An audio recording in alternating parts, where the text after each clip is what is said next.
Hello, ladies and gentlemen of YouTube, and welcome to another episode of Fanalysis, Star Wars.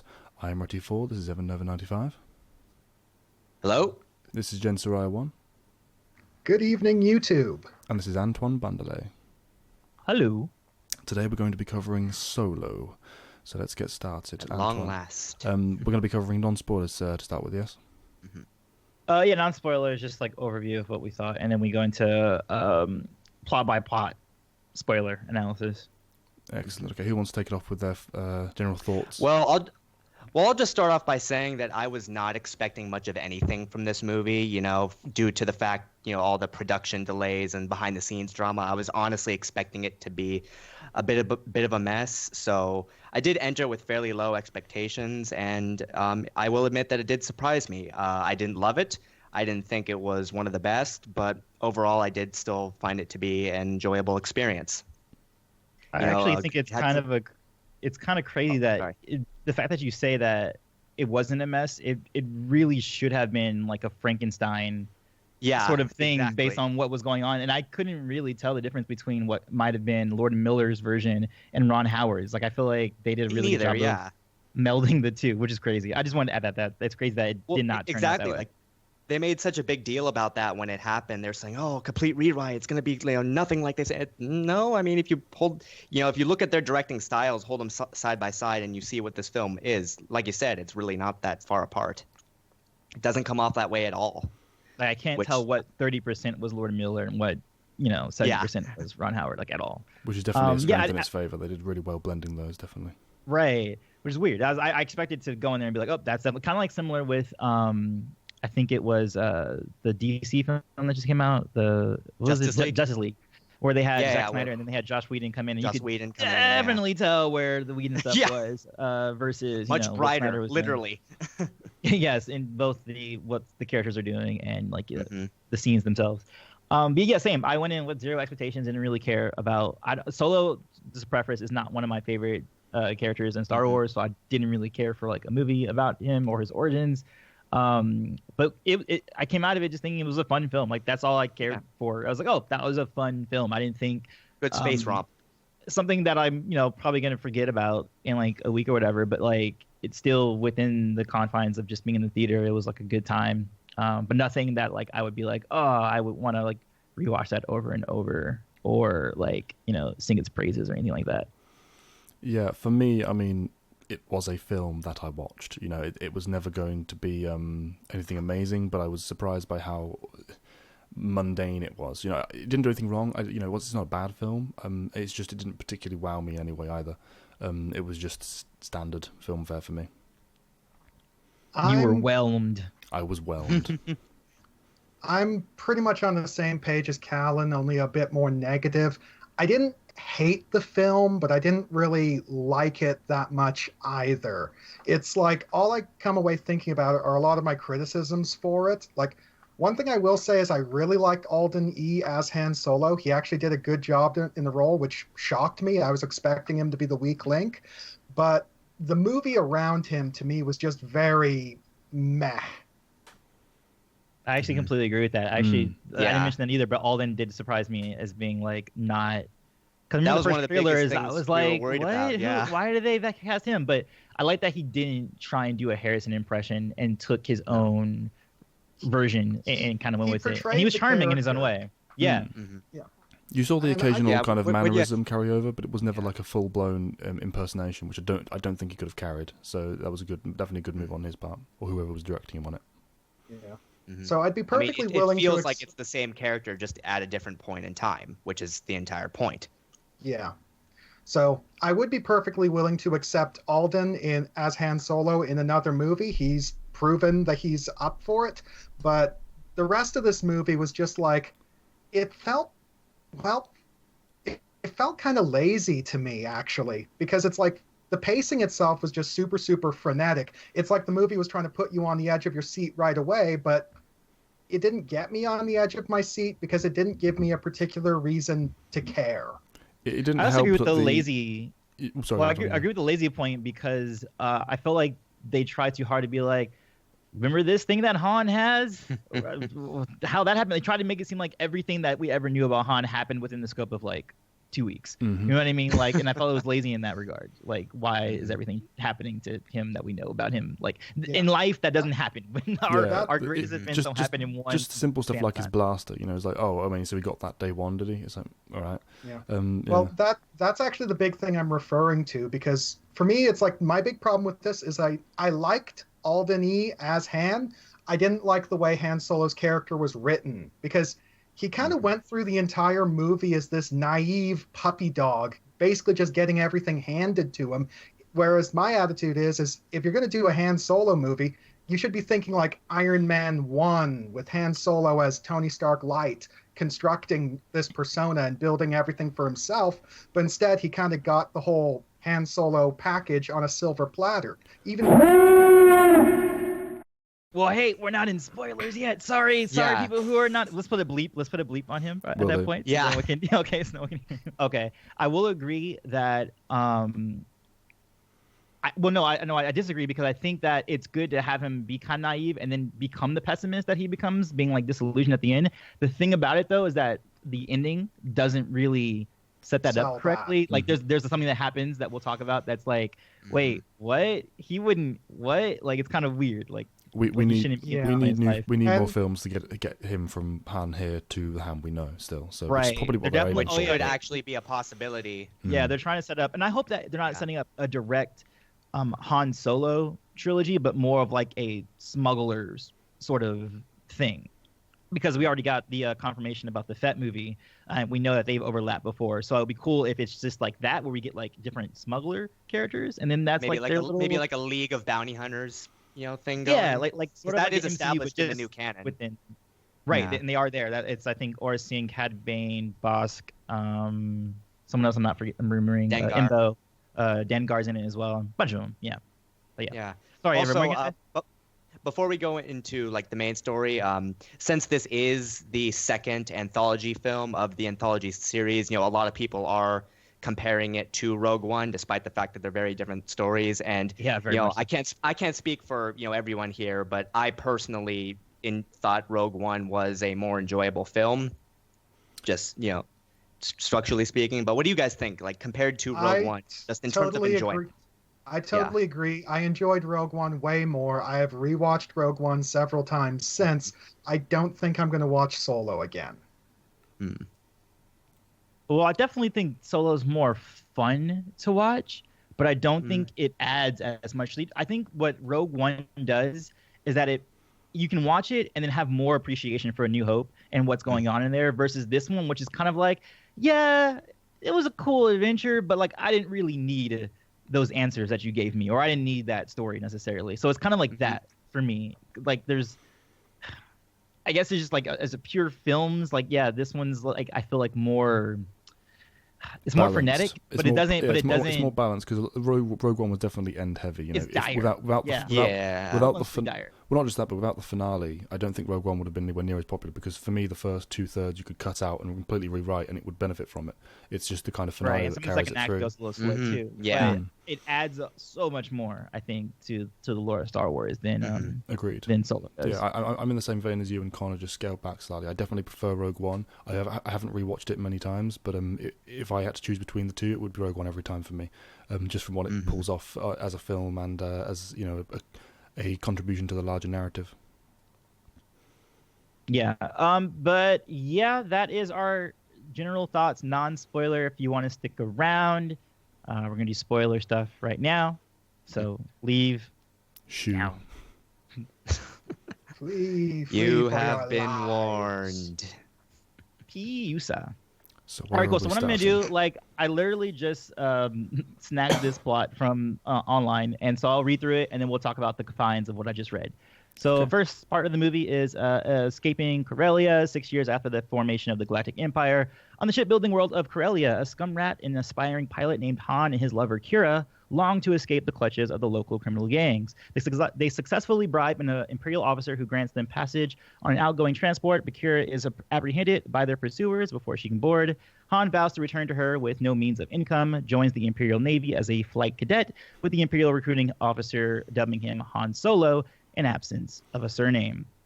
So the first really cringe moment I had for this movie was, I don't know why they thought that we needed to know the origins, or why they thought that would be his origins of his last name.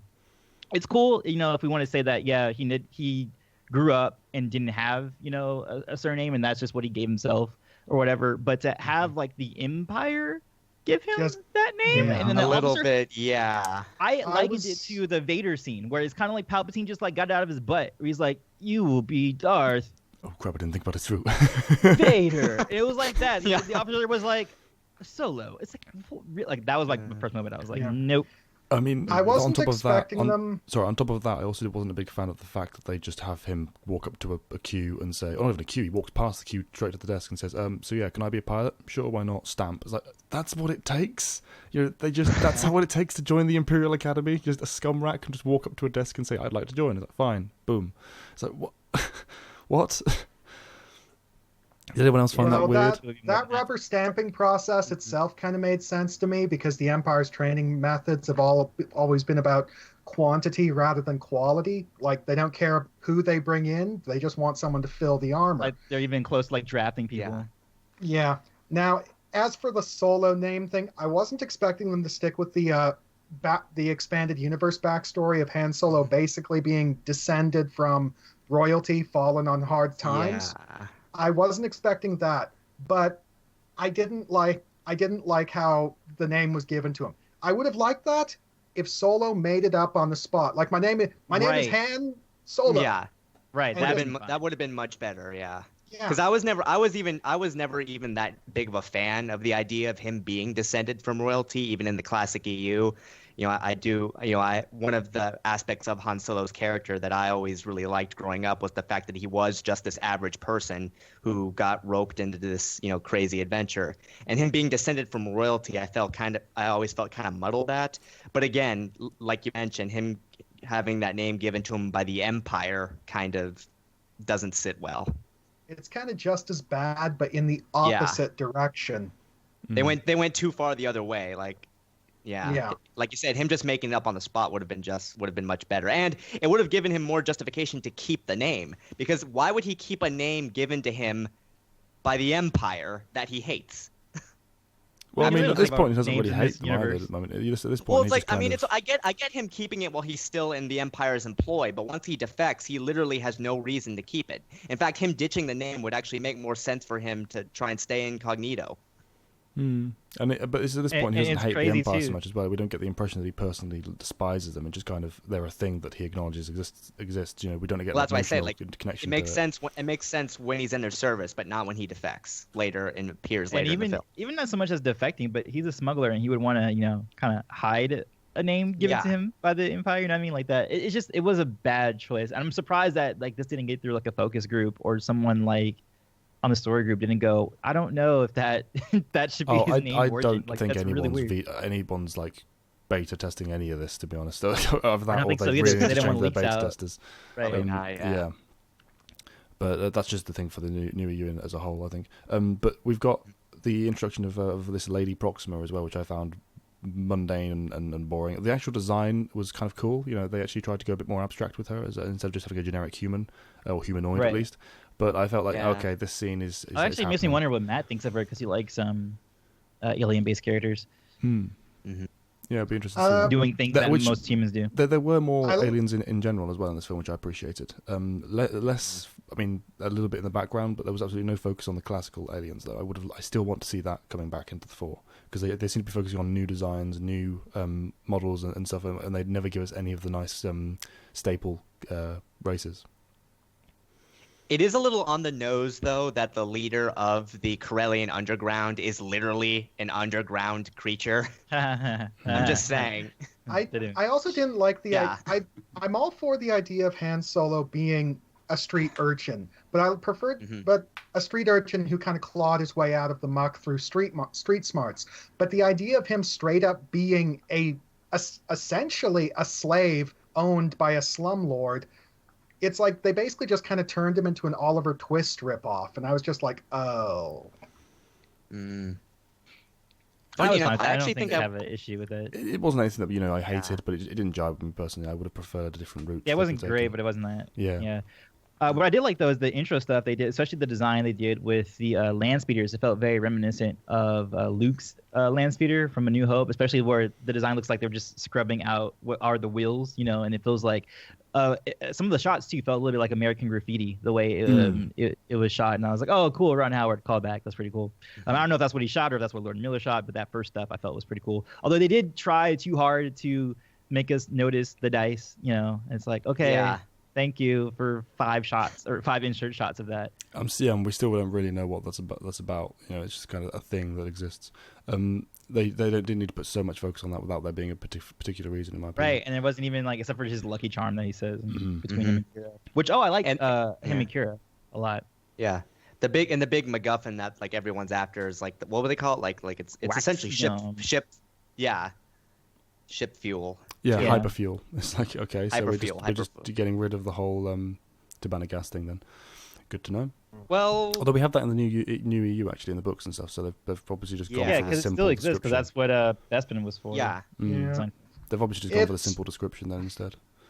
Just so people know what this is rather than us having to explain it. Which reminds me, actually, again, the opening damn scene has an exposition point. Like you get Qi'ra, the first scene with Qi'ra and Han, they literally just spout exposition. This is enough money for us to get off ship. This is why you got this off planet. This is why you got this money. This is great. This will work. It's like, you know this. Why are you talking about it? It's like, can you please be a little bit more saying it out loud in the presence of all these like gangsters who you're specifically trying to get away from. It's just that was just tedious. It reminded me of the first. To me, those opening scenes felt very much like a badly acted play, because it just felt like they're just trying to dump exposition and establish their characters, as opposed to letting things unfold naturally, which is kind of a problem with this movie start to finish. They're always trying to move ahead with their plot point instead of just letting things unfold. Yeah, they're very few speaking of sorry, Evan, you. Speaking of exposition, they did something new with the opening sequence this time. They don't have the crawl, just like with the other anthology films, but we actually get a little bit of like textual descriptions about what's going on with the planet. The Republic Commando opening crawl with the fading in and out blue text. Pretty much, yeah. That was actually a detail that I liked, because I've always kind of felt that, well, with modern Star Wars movies, like moving away from the classic opening crawl is kind of a good thing, because the idea of a movie that kind of eases you into it instead of opening with the blaring fanfare. The blaring fanfare needs to be saved for the saga films, basically. We can't have them for every single minor one. Yeah, that's. But also, they need to start doing. Well, they also need to start doing things consistently, because Rogue One didn't really have that either. Although they do have stylistic things that are different between, because for instance, Rogue One had a lot of lower thirds to like tell you which planet you're on, and this one has like their opening crawl thing. So it might be that they're just saying, okay, each film has like their own identity, but also it might be kind of weird if like they have different openings every time. Yeah, they definitely just find something they want to stick with. I'm happy for them to change it moving forward if they're not ready yet, but they definitely need to find something to use, because inconsistency is not going to help them on that level. Yeah, but apart from the Congo exposition, I did like the opening intro, like the actual pair and everything that was going on. It was fine. It was all right. It was only that particular spot of exposition that I was like, oh god, can we not? The rest of it was and then we get that speeder chase. Yeah, which like the which I writing thought was pretty exciting. Great. Yeah, that was pretty great. And like some of the movements that were going on, like the huge like turn that he did, and then it comes back and then goes over. Like that was pretty cool. But yeah, I like those two together, like especially when they do get split. And like the gate comes down, and like I actually felt like that distance between them. That's like, I was like, oh cool, I feel something for these people. Like I didn't realize I did until like they got separated. I was like, no, I would like them to go together, kind of a situation. So that was effective for me, like that particular scene of them getting split. Yeah, it wasn't massively powerful for me emotionally, but I do get what you meant. I see I feel the disconnect. I feel okay, I wanted this at least to get on past this wall together. But what I like most about it is the fact that this isn't an embitterment moment. This isn't where she's like, no, Han, help, and then later on hates him for it. This is okay, so no, Han, run. You just it works on that level. I think it's nice to establish them both acting like as, an actual partner would. Precisely, actual independent, strong like partner characters, rather than just one person who just hates the other person for no reason. It would have been so easy for them to take that route, especially with where they've gone with her character. And I'm glad they didn't take it. I actually ended up liking Qi'ra a lot.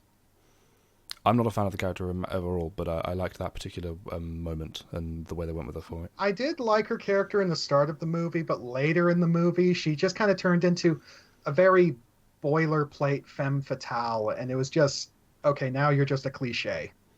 For me, it wasn't so much like the character, but I think Emilia Clarke's performance really made her stick in my head a lot. Right, because I don't think more. she was well written, or some of the stuff was kind of sloppy towards the end, like structurally, and just like later on, there's stuff that just doesn't like really. Yeah, we'll get into that because there's a lot to talk about at the tail end. But I agree that she's did a good job with the acting.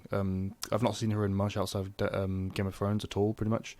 But she definitely brought a different flavour of personality to the show, to the film, and I appreciate that. Mm-hmm. And then we have the card, the 3 years later card. 3 years later, Han has been expelled from the Imperial Flight Academy on Qi'ra for insubordination and is serving as an infantryman during a battle on the planet Minban. He encounters a gang of criminals posing as Imperial soldiers led by Tobias Beckett. He blackmails them into allowing him to join, but Beckett has him arrested and condemned to battle a beast held in captivity. The beast is revealed to be a Wookiee named Chewbacca. Owing to Han's ability to speak Shriwook, the two stage a fight for the benefit of their captors and escape their collapsing cell.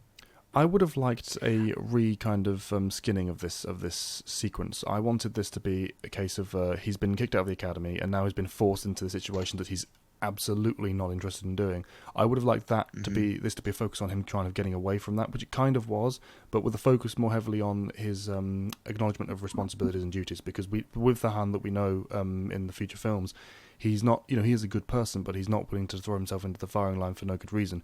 I would have liked this to be a little indication of a hint of the conflict that he has between self-preservation and doing the right thing, and I think that could have been attached to both the crew that he's getting involved in here. He could maybe have saved a random stranger that turns out to be his key into the crew, which would get across his character, but also tie it as well in saving Chewbacca, because it was kind of like again, it was self-preservation alone in that. I would have liked to have a nice blend here to kind of set up the character that we know he's going to be in the future, and it would have helped endear us to him personally. So you're saying that he had the self-preservation, but you didn't have the endearing effect from him? Yeah, not in this moment in the film anyway. It was all about self-preservation. Even when he was talking to the officer or whatever, and was like, "Yo, we're invading their land right now, their planet." But that was very cliche. That was all we got from it. It was a single cliche line that any good, any reasonable character would have said, and it was also a very stupid thing to say in front of him. Like he's not benefiting. Right, yeah. But I would have preferred to see it in the actions and how the sequence plays out. The focus being on that conflict in him between self-preservation and doing the right thing, having it be the setup to sort of hinting that what he will eventually, the decision he will eventually make in A New Hope, but have him lean towards self-preservation this way, with the exception of saving Chewie, because I think that he needed to do more to earn that life debt situation from Chewie than he did here. I don't even know if they're even establishing. I don't even know if they even have the life debt. I don't see any going on. Yeah. Life debt. The phrase "life debt" doesn't come up. Well, not even the phrase, but even like the sequencing. It's like, it's not really like. Or the idea of Chewie being that loyal to Han at all. Right. Well, except for the one sequence on Kessel, but like even that. But even that, he leaves him. Han leaves him. Yeah. So it's like, yeah. Okay. Yeah. And yeah, thanks. He's like, all right, bye, peace out, buddy. Maybe see you around. Like it didn't. Yeah, they did that. That was weird. Chewie is contributing way more to that partnership than Han is at the moment, outside of, I would agree, and I think Chewbacca is actually one of the better characters. And like this is the first time we actually get. I think this is the best depiction of Chewbacca that we have within the entire saga, because he's always kind of just like second fiddle, and he kind of is here too. But you get a little bit more indication into his personality and his own wants and desires beyond Han Solo's partner and co-pilot. Yeah, he stepped more into the foreground. I would agree. He has a lot more presence in this film, and they're able to get a lot more character across with him. If nothing else, as well, with that opening scene with him, they got across the ferocity and the danger of a Wookiee, which I enjoyed. They are dangerous beasts. Yeah, you got that a lot in this one. Because you hear about it and all that, but you don't actually see oh yeah, these things are giant and they're beastly and this is them not even at their strongest. This is them when they're enslaved and they're all skinny. They all look skinny in this movie. It's all, and you feel how disenfranchised they are. I feel like in this franchise right now, it's great that they're doing that. Yeah, which they did acknowledge. They did acknowledge how the Empire is using the population for slave work and labor. Yeah. I gotta say though, I didn't like how Han and Chewie met basically in that fighting pit because, well, if any of you guys watched the Red Letter Media Half in the Bags videos, Red Letter Media and one of his friends did a speculation video on what the plot of this movie would be like months before, or if not years before it came out. And it's like, thinking back on that video, they were like 70% of their guesses were absolutely on the money, particularly this one, because it was a very obvious reference back to the scene in Return of the Jedi where Han is thrown into Jabba's cell while blind. He hears a growling noise and it's like, what's in here with me? Oh, it's Chewie. Well, here they basically did the exact same thing, and it was one of those really crowbarred in callbacks that just kind of made me facepalm a bit. And I just thought, really? I didn't really see it as a callback to Return of the Jedi at all. But the video you were referring to is that they were doing a pre-reaction to the trailer where they're like, oh, this is where he meets Chewie for the first time. Oh, the Millennium Falcon. And then what they did is when the trailer actually came out, they took their reactions, like slotted in what the trailer was, even though they had done it like 2 weeks before, and like their stuff lined up. And it's like crazy. It's like, oh yeah, we totally predicted what your plot was going to be. Yeah. Wow. I didn't even know that was the thing. But how do you feel like him speaking, Wookie? Straight up speaking, it was total bullshit. One of the established points about the Wookiee language is it can't be spoken by humanoids, and listening to him making those, basically just doing his own Chewie impersonation was just like, all right, I'm sorry, Alden E, but you're just embarrassing yourself. Stop. Well, it's not that it can't be spoken by other species. It's just really difficult. And I honestly kind of like, even though I'm not a huge fan of the scene, I mean, they're basically trying to explain how Han can understand him at all. So I think, I'm not saying I liked it, but I just think that was kind of the point of it. But it just came off really silly. I think it would have been a bit more subtle and appreciable if it had just been a case of him understanding. Like Chewie's got roaring and growling at everyone, and everyone ignoring him because they don't understand what he's trying to say. And then Han's the one who actually interprets him. It's like, no. It's, what? Sorry, just slow down. I'm not. It's been ages since I've spoken to a Wookiee. That kind of thing. Something where he's actually or maybe a line of the like, hearing and understanding is what gives that initial bond. Yeah, or maybe a line of something like, the Imperials taught us how to understand certain languages, so when we conquer a planet, yada, yada, yada, or something like that, We can threaten the populace. Or just taking away that and have it be the fact that he's been away from Kashyyyk and his own kind for so long and no one speaks Wookiee. He's not been able to have a voice. He's been this beast. And then Han's the first person that can actually, he not bonds with him immediately, but he, just the fact that he can understand him. It's like that connection, the Wookiee reaches out for that. It's like human contact or sentient contact for the first time in however long. That would have been a nice opening for it, I think. Just the fact that he can understand him. I don't want to skate over it, but Chewbacca's been eating humans, guys. Yeah, which is really, really creepy and weird. Chewbacca's been eating humans. Mm-hmm. Yep. On the bright side, he's not a cannibal, but that's about all I can say.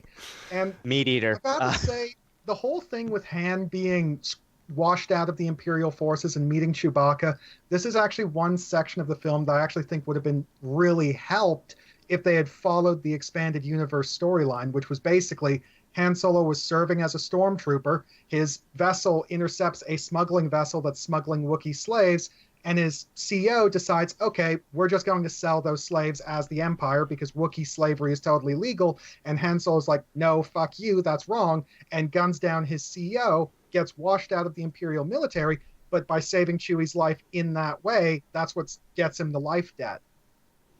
Because just anything that helped seal the connection between the two as partners. Because the life debt thing doesn't come across. I think the sequence was fun, like them getting out and then like being stuck to each other and him getting pulled. Like all that stuff was like that. The set piece was cool. But yeah, at the end of that sequence, it's like, how is this like life debt warranted? Like this doesn't feel like like Chewie owes that much to him. He kind of got himself out and he just like let him know, oh hey, that post looks kind of like it's not bolted down very well, so it's kind of merp-a-derp on that one. Yeah, and it was just it felt very cliche. Like with pretty much everything in this film, I've seen this before.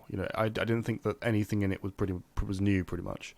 Which I was particularly in there are a lot of reveal moments that are drag out in this film, and none of them felt like reveals, which we'll talk about later. But it just I don't very feel cliche. like I don't feel like something has to not be cliche. I think cliches are fine, but it's that's right. just but when sometimes it's all just that, it's like right, and the execution. Like I just want to like make that so that you don't sound like you're just saying like all cliches are bad, because cliches work for a reason. Yeah, precisely. Completely. That's why they're cliches. Completely appreciate fresh spins on cliches. Just not standard mundane all the way through it, because there was a lot of it, and I think it hindered the film. Yeah. Like one of the things for me is the fact that the whole thing on Minban, it's like, okay, so this is basically just World War I planet. Oh, and that too. It's kind of weird that they didn't have them. I thought it'd be cool if they were in stormtrooper outfits. Yeah, like it seems like weird they were like this infantry stuff. Yeah, they kind of look like Starship Troopers, actually. I was actually confused. I thought he was like not even in the Empire. I was like, what is? What I was thinking watching this whole thing was, this whole thing just looks like it's ripped straight from Warhammer 40K. All of those Imperial officers are basically just commissars. Like, frickin' Arch Warhammer could use this as visual fodder in his videos, and no one would notice the difference. I mean, I liked the sequence itself, like the whole trench warfare thing. In fact, actually, that little sequence is what I thought Rogue One would be. Rogue One was going to be like. It was supposed to. Was what it was supposed to be. It's just like you said, since they didn't look like Imperials, it just kind of took my brain out of it. Yeah, I appreciate the fact that they weren't stormtroopers, because I like the distinction between standard infantry and stormtroopers. They should be the elite, even though they never are, because they can't shoot for shit. But the fact that they didn't have any kind of Imperial insignia, outside of the similar stormtrooper visors, it was like, no, this needs to be more. This is rebellion we're looking at right now. You need to get the aesthetic right. Apart from the walkers. I mean, they had the walkers too. Yeah, the walkers was the only thing that really sets it off for me as this is Imperial. Yeah. What I did like though is introduction of Beckett. Like I like that the thieves took on fallen soldiers, armor to like hide themselves, and I like the scene that he had between Han when they were like trying to blackmail each other, and he's like, "Well, I'm just gonna like call you out on the officer right here, the one who already hates you." Like so that whole sequence of like the thieving, like swindling stuff was, I think, pretty cool actually. I do think it was pretty clever how Han like sussed it out though by like tracing the the scorch mark on his chest. Yeah. It's like basically saying you shouldn't be alive. So either you have a great medic or you're impersonating. I actually thought that was really clever. So I'll give it credit for that. It was good, and I like the idea and the kind of things that are being shown here. I just wish they could have worked it around a bit and fed it more into who Han is as a character and kind of defining him in this moment, rather than just have it be a case of more plot threading where he's like, okay, I need to meet Chewie and I need to get off this planet. I need to find the crew, be introduced to the crew. It felt very like it was plot focused rather than character focused, which I think was a misstep. I mean, it does kind of establish his craftiness though, and how he's able to suss out situations, which is an aspect of his character, and kind of make deals. So I didn't think it was that sure, but then alongside that, you've got him mouthing off in front of officers that could have very easily just shot him. So it's like but that's also fine for Han. Han's not the smartest in terms of he was insubordinate. That's the reason why he was kicked out of the Fight Academy. So though that kind of personality trait is consistent with his character. It's consistent. It's stupid, but it felt a bit brazen and in your face. Though I feel like he's a little bit. I mean, we are talking about the same guy who was like chasing a squad of stormtroopers in the Death Star, then comes to a whole hangar full of them, and then still manages to shoot one before he runs the other way. That's the kind of gun ho, kind of swashbuckler in him. When he does know how to keep his head down. Yeah, exactly. And a swashbuckler would talk back. Sure, but he knows how to keep his head down in dangerous situations. Like that's how he survived so long. The idea that he just mouths off in front of a very high-ranking. He mouthed off to Jabba too. Like I think he has a record. Yeah, but that's later on. That's experience. I don't know. I just feel like he should have been a bit more. I know, but like, wouldn't you expect a younger version of him to be more mouthy than the later version? Not when he's got this kind of. I personally think that it's a sort of thing where context is king. When he's mouthing off to Jabba, it's kind of a show of status. He's trying to remind Jabba, hey, Jabba, I'm one of your star players. You don't want to kill me.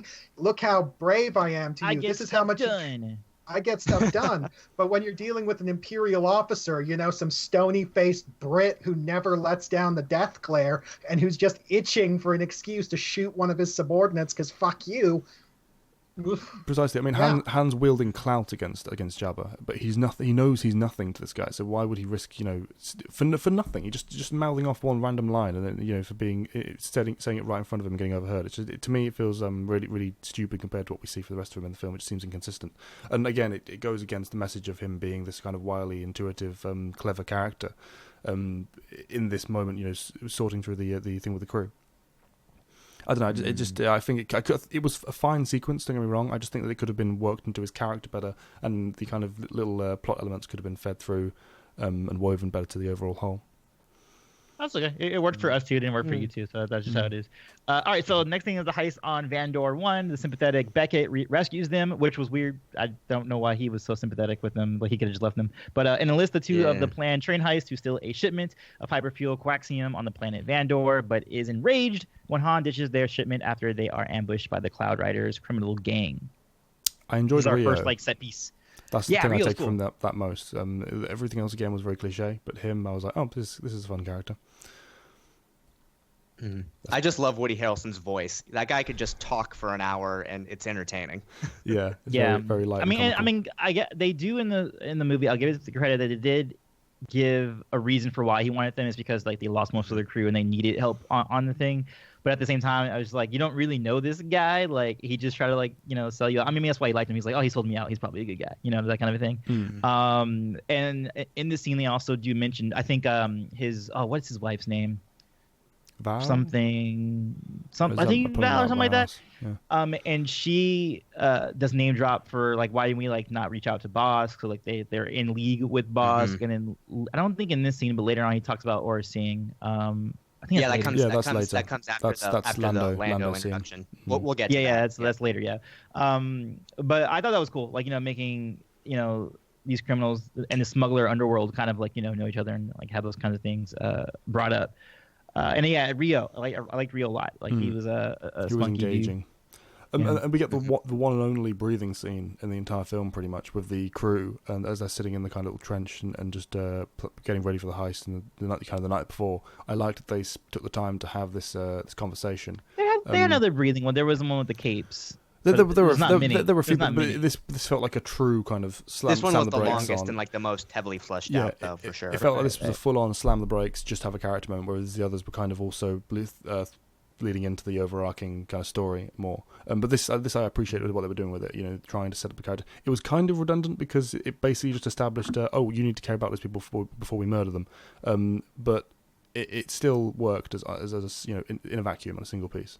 Looking back on it, I don't think it was destroyed by the fact that they died immediately. It kind of undercut. Yeah, that was crazy. It was like a real by the end of the scene, you do buy it, like where these characters are coming from. Like it doesn't seem. It's cliche in the sense that they say a lot of typical backstory things, but at the same time I got a sense of these where these characters were coming from enough to the point where I could care about them and view them as individual characters, even though you could see like from a mile away that not all these guys were gonna make it. Let's be real here. Was anyone surprised? No.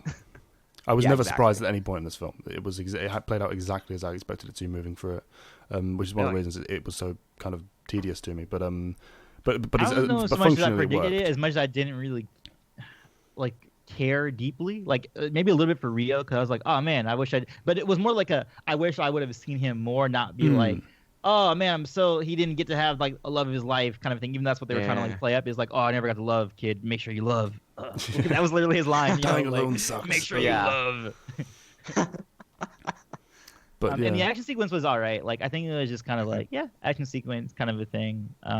This is part of the movie where I just was like, yeah, it's happening. You know what I mean? It wasn't like, I think I started like kind of disengaging with the action itself. I wasn't like, I mean, even like with typical train heist, I mean, it's there's not really much you could say about it that hasn't been said from like movies since like the 40s. It's like typical train heist. And the standing speed of train, and now they're shooting people. Yeah. I do like some of the use of tech though, like how the fact that like they gave the troopers these like magnetized boots and all that, and you have them using like grappling hooks and stuff. I like how they had included those little details, because it obviously doesn't make sense to. You can't just stand on a train, without. Yeah, you can't unless you're a Jedi. But going back to the whole cliche thing, like the train heist is a cliche, but what elevates that is the context, and something that happened within Breaking Bad. The reason why that train heist was so like thrilling is because you are with those characters and you really want to see them succeed. Whereas with this, kind of like we don't really know them enough. We don't really care enough. I mean, we guess we care about Han and Chewbacca, but we really don't. We don't have we haven't had enough time with the rest. Yeah. Right, and it's not a value to what they're trying to get or what it'll do for Han, except for just getting him out of the situation with the Imperial soldiers, which he's now out of. So really, him going for this isn't as engaging as it could be. It's this literal stepping stone for the characters as well. So why would we care? It's a stepping stone. Let's just move on. This is important. It's a MacGuffin. It's not like the he's trying to save Qi'ra from this strain or anything. There's no stakes attached to the actual. Like, what is he doing here that's getting him to Qi'ra? So maybe like he wants the money off of it, to get back to Corellia. But yeah, and also this sequence brings into one of the first example of one of the issues I have with this film in the. It drags out individual moments that ultimately mean nothing from the very start. Like, for example, Chewbacca is hanging off the edge. Oh, will he get hit by the rock? Will he get saved in time? I mean, one, he's going to because he's the main character. That always happens in every film ever. No film has ever had the main character of that stature just been, I didn't get up in time and his arm was ripped off and now he's dead. But on top of that, we know he survives. So why are you playing out these moments? You can. I'm not saying you shouldn't have tense moments where the action involves these characters, but don't drag them out for like entire kind of moment scenes when you know exactly how it's going to end from the start. It's tedious and wastes a lot of time. Well, I think that's more of a prequel problem than just the movie as a whole. Oh yeah, definitely with prequels as a whole, but this film has a lot of moments like that where you think, are they going to make it? Really are they going to make it? It's like, yes, we know exactly they're going to make it. Stop dragging this out and on and on and on. I mean, come on, we know exactly. I will say what I did find odd about that sequence is the fact that Han is somehow able to support Chewie's entire body weight. Somehow, yeah. Like, and heave him at the last moment. Yeah, like that's what. Wookiees are big. Yeah. Oh, I really did not care about the Cloud Riders, the Marauders, or whoever they were. Like Enfys Nest. Like that whole subplot did nothing, and I was actually even perplexed by it. Like by the time it wrapped itself at the end. Yeah, that's the other big reveal moment that drags on, does nothing. It's like, what are you saying? Oh yeah, that reveal right too now? was like, I don't know. Yeah. So for a moment, I mean, we'll get to that, but I thought that reveal was trying to say something, and when I realized it wasn't saying what I thought it was saying, I was like, okay, what was that whole thing for? It like, played are we supposed out. To know who she looks like? It played out like the mother or the father, whoever was in the suit originally, died in this sequence, and then she took their place later. But that didn't happen, so it was like, oh, okay. Yeah, I don't know what. Yeah, it was very. I found that whole subplot to be the most. I honestly think that was probably the most disposable part of this entire film. It was trying to kind of add a moral lesson to the or moral attachment to the end, the kind of MacGuffin and the end kind of sequence, and how which it plays isn't even out. Really sold. Yeah, it's crowbarred in. It's like what is happening? We don't care. Move on. Yeah, but I did appreciate Beckett's straight up. Him punching Han at the end of the sequence because his friend died, his wife died, and I was actually semi surprised by it. I was like, oh yeah, hit him, you're mad, kind of situation, and all that stuff that was going on. But then after 5 minutes of grief, he just walks off. It's like, okay, so your wife or lover is dead, and that's it. All right, fine. He did get over that a little too quickly though. Yeah, very quickly. But I did like what Woody Harrelson was doing with his character in this film, though. I think he was an interesting guy, and I like the lesson that he imparted to Han, which comes up later. But I like those things that he was doing from his mentor / false mentor role.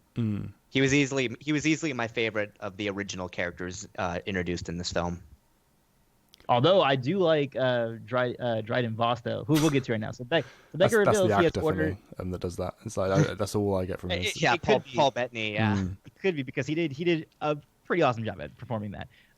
Becker reveals he was ordered to steal the shipment for Dryden Vos, leader of the Crimson Dawn criminal syndicate, and he now fears Vos's wrath. Han and Chewbacca volunteer to help him steal another shipment. They travel to Vos's yacht, the First Light, which I thought was a pretty cool yacht, where Han is confused to discover Qi'ra, who confesses that she is a member of Crimson Dawn. Han announces a plan to steal unprocessed coaxium from the mines of Kessel. Vos insists on Qi'ra accompanying them. I thought the design of the ship was actually pretty cool. I like the it felt very Ralph McQuarrie, and then it being more built up rather than wide, as most of the ships that we're used to. You got a sense of luxury rather than functionality, which is what it's supposed to be, which I liked. The aesthetic kind of bled in with what it was supposed to represent in the film. Right. I did find, though, the two singers, one of which was just a head in a jar, to be fairly disturbing. No, I thought that was cool, though. That was so Star Wars to me. Like that. It was very Star Wars. It was just like, ugh. It was creepy. And that's kind of like part. It's like Jabba's palace is very much like that. It's great. I'm not saying it's bad. It's just like it caught me off. Like because there's no like build up to it. It just immediately smash cuts to like a close up of the thing. And I'm like, whoa, okay, we're doing this now. But the effect itself was great. One thing I will say is that I actually kind of preferred the sort of opulent setting that Dryden Vos was set up inside, because it kind of makes more sense to me that a reigning crime lord would surround himself with that kind of opulence, whereas the idea of Jabba the Hutt, the galactic kingpin, making his crib a frickin' grimy drug den in the basement of a frickin' stone monastery in the middle of buttfuck nowhere just made absolutely no sense to me. Whereas if Jabba the Hutt had been set up like that in this kind of palatial ship, it's like, okay, I can accept you as a galactic crime boss. Yeah. It would be very interesting to like go into. It would be kind of interesting, though, to, like, set up, like, how opulent it looks just like that, and it reveals what Jabba actually looks like, and it's, like, the contrast. Oh, my goodness.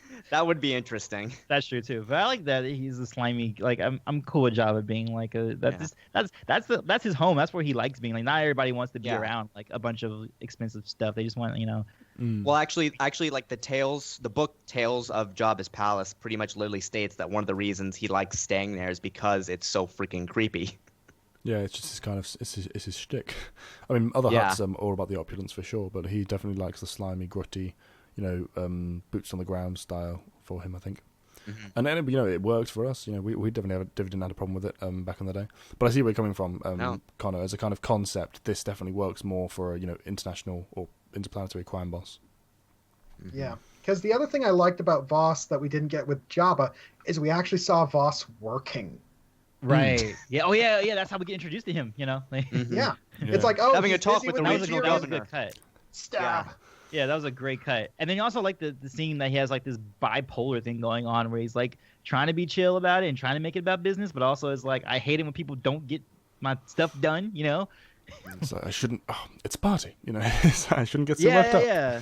I mean, it's obviously very over the top and very cheesy, but I see where they're going for with it, and it was enjoyable. Yeah. It totally worked. That tint of madness in his eye, I kind of appreciated. I think that I'm not a big fan of giving him unique special snowflake close combat weapons, because that was only so they could have a fight at the end. But I definitely enjoyed the execution of the guy itself, like just dead, moving on. Maybe if I would have liked it if he used them for executions, but then when he was in combat, I was like, "What do you think I'm going to use my knives?" I'm not like a. Well, I don't think he had any guns. No, did he have? Well, yeah, there was rifles in there, but he just didn't choose to use them. Huh? Yeah, I would prefer if he'd used a gun. He had Mandalorian armor in there too. Yes. Yeah. And lightsabers. Oh, I didn't see the lightsabers. But if he's a collector, he should have. I didn't see the lightsabers either. I missed that one. They're off to the right, but yeah. But something the trailer spoiled though is the fact that Qi'ra was always going to be in this room. So it's like, oh, okay. There was never any tension with her being saved. When Han was there, yeah. So cut that plot thread short. Yeah, the movie tries to like present it as a shock, but like I said, anyone who saw the trailer knew it was. So yeah, it's kind of undercut. Yeah. This is what I was talking about. Where as soon as Kira's reintroduced as a character, she's from this point onward. She's basically a cliched femme fatale. It's, again, referencing Red Letter Media, watching his review. She's like, his response to her is, give us some indication that you're not going to betray Han. I didn't have I basically spent the entire movie counting down until she stabbed him in the back, because there was just no indication that she was going to do anything else for me. At the very least, you were always going to get a lies revealed moment, and those are so boring and overplayed. It's like the character lost all appeal for me in this scene. She's like, oh, okay, you're just being one of those characters now. Fine, okay, nothing new. But I liked it beforehand in the early scenes. And what they're doing, there's nothing wrong with what they're doing. It just, to me, it personally doesn't appeal to me. I don't know about anyone else. It's also just the fact that they kind of just went about it in a very straightforward, by the numbers manner. Like, they didn't think about finding some way to be novel with this stuff. Agreed. I mean, that's just kind of a trope of that. Sadly, that's kind of just a trope of the heist genre. someone always has to backstab someone because everyone's always in it for themselves. Yeah, I was fine with the backstabbing stuff, and I was fine with what Qi'ra represented and what she was doing. It just kind of it sucks that Han didn't really see it, but it's kind of okay because he's supposed to be kind of like innocent and dewy-eyed right now. Like he's not supposed to. The betrayal is supposed to come at the end, but again, I don't think that landed as much for me. I feel like he's still kind of wide-eyed by the end of it. He really what should have happened at the end of this is that he really should have been impacted by the betrayal of Qi'ra and the betrayal. All we get is like a look, and then the next thing we have him, with Lando, kind of, I'm gonna get my Millennium Falcon now. It should have ended on like a, I'm not gonna trust anybody kind of situation. More somber. For me, I only care about you, Chewbacca, that kind of a thing. But it wasn't. That didn't land for me to make me feel that this Han would eventually turn into the pessimist Han. I get what they were trying to do conceptually, but I just don't think that it landed. 100% agree. Whereas my attitude is that, especially given Han Solo's background as a street urchin, he should have been pretty cynical from day one, just because of where he came from. Because you don't grow up in that kind of environment without developing a pretty thick skin. At least, again, for me, I don't mind the wide-eyed initial start, but they needed to blend it more with the rugged, kind of wily street rat style. They needed a better balance. Yeah, he needed to become that a little bit more. I mean, not within the scope of a week, obviously, but like you should see at least the stepping stones of him becoming that. And maybe, again, it seems like they're trying to franchise this, so maybe they, are going to seed him into other stuff. Maybe his interactions with Fett, we'll see something a little bit more in that regard, but we don't know. We're definitely going to see some more progression for him, but I just think we should have had more here. It should have been further along the line at the very start of this film. Especially when they try and especially when they try to set up a very specific lesson relating to how the plot progresses, and the fact that it doesn't land just doesn't work. Basically, Han Solo should have been part of Beckett's crew for way longer before he met Dryden. It's like done 2 or 3 jobs with them before meeting Dryden, and by then he's been his mentor for a while. Yeah, and then have it so when Han meets Qi'ra, he's like, "Oh shit, you're here. That means you're." And then just kind of realizing it from the start along with us. And it's like kind of in denial about it, but kind of seeing it coming. And then just, find some way to play with it from that angle. Yeah, we should have seen him fighting with his denial. That would have been a more interesting part than just never acknowledging his denial until the very end where, I always expected it kind of from you. It's like, doesn't quite work. But also, I'm not sure what to think about him having a mentor in the first place. I feel like if I was choosing to write Han Solo's origins, I would have him very much fighting by himself, learning on his own kind of thing, rather than, I had a mentor that guided me through life and such, at least briefly. I wasn't sure what I thought about that. I feel like, do you really need a mentor? I'd never really felt that, personally. I'm fine with him having a mentor. I think that... even in the classic EU, he had one. Yeah, and even in just, regular heisty stuff, you have, the one guy who's like the old-timey thief, and you have it also with it's consistent with the Clone Wars too, where you have like Boba Fett being brought up by Aura and Cad, I think it's fine. I think it's consistent. It also seems to me that characters in that walk of life would probably end up falling into those sort of mentor-student relationships, because it's like you got an elderly criminal who spent his entire life fleecing people but never took the time to actually stop, have a family, and is now like, I'm ancient, but I don't have a son. Hey, you kid. Yeah, and exactly. That, just for practical reasons, like, hey, we're going on this job together. I would rather you not get me shot, Yeah, and, like, know what you're doing. I would like to teach you a few things, and also, like, I don't want you being swindled by our competitors. So I also would like to, teach you the ropes a little bit, just from like a self-fulfilling, reason. A pragmatic standpoint. Right, exactly. Yeah, and also I definitely think that I could definitely think you could teach him a few things, and so I agree with that. It'd be interesting. I just don't think that he full on needed to fall into that mentor role, which I think he did a little bit too much here, for my tastes. Oh, and then we forgot to say that he also gave Han his DL-44, which is a stock for a rifle, which is why it hits so hard. Yes, yeah, which I've always loved. I love that weapon. It's beautiful. I don't feel like it needed to be brought up right in this film. Like, he's had that since pretty much day one, has he? I think it would have been much neater if Han Solo just did that himself. Like, literally, like, okay, I'm just going to strip... I don't want this. Yeah. I'm just going to strip down my original rifle and just carry the basic blaster mechanism and wield it as a pistol, because hand cannon. Woo! And here's the thing. I'm okay with what most what they did for like the Easter eggs of like, okay, this is what we know about Han, this is him getting it or meeting person. I'm like semi okay with most of how each of those scenes happen, but the fact that there's so many of them is what bothered me, because like they all should not be happening all right now at the same time. But like, like having the rifle given to him by Beckett, that's fine. But it just, once you see more and more of those kinds of things happening throughout the movie, you're like, okay, that cheapens like everything like previous to it and everything collectively. Which is part of the reason. Literally every conversation and every reference relating to Han's character and his past, pretty much, like you said, happens in this film. Meeting Chewbacca, Kessel Run, DL-44. I know Lando, him winning the Millennium Falcon from Lando. Like, there's so many. Yeah. And honestly, I feel like if they were going to do that, like if they absolutely have to, they should have gone for more of an autobiography. Yeah, the film should have taken place over a much longer time frame, like say 3 to 5 years. Whereas what we get, it's like after the jump forward from Corellia, it's like, okay, so this whole thing plays out over 3 days, 2 weeks. or at the very least, save it for future films. Save certain things for future films. Yeah. Right. Well, that's one thing actually. They did give a little bit more travel time establishment. So with the time to spend on the Falcon as they're jumping through light speed, through hyperspace, I appreciated that, because in the new films they've been just snaps jumping from one place to the other as though there's no distance in space at all, and it really bugged me, because just you can work so much into the story with travel time. Just like I said, the breathing moments, the conversation with the crew, which they do, and I appreciate that. It works well, I think, even if what they do isn't always as strong as it could have been in the actual moments themselves. All right, and then going forward, meeting Lando Calrissian to procure a ship for the heist. Qi'ra introduces the team to Lando Calrissian, an accomplished smuggler and pilot.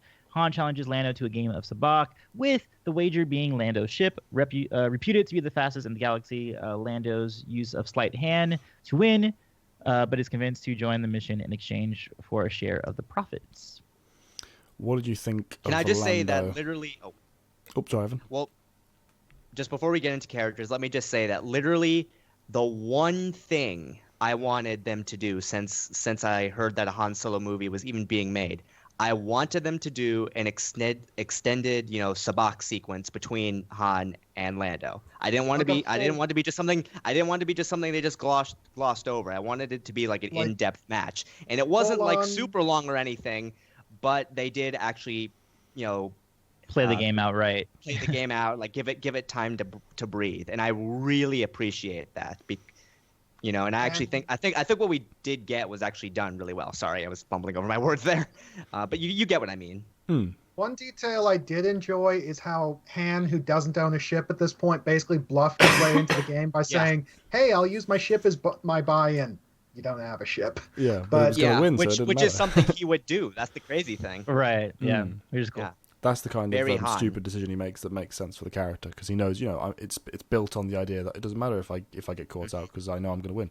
It's not a problem, rather. It's the smart kind of stupidity that we get from Han, which I like.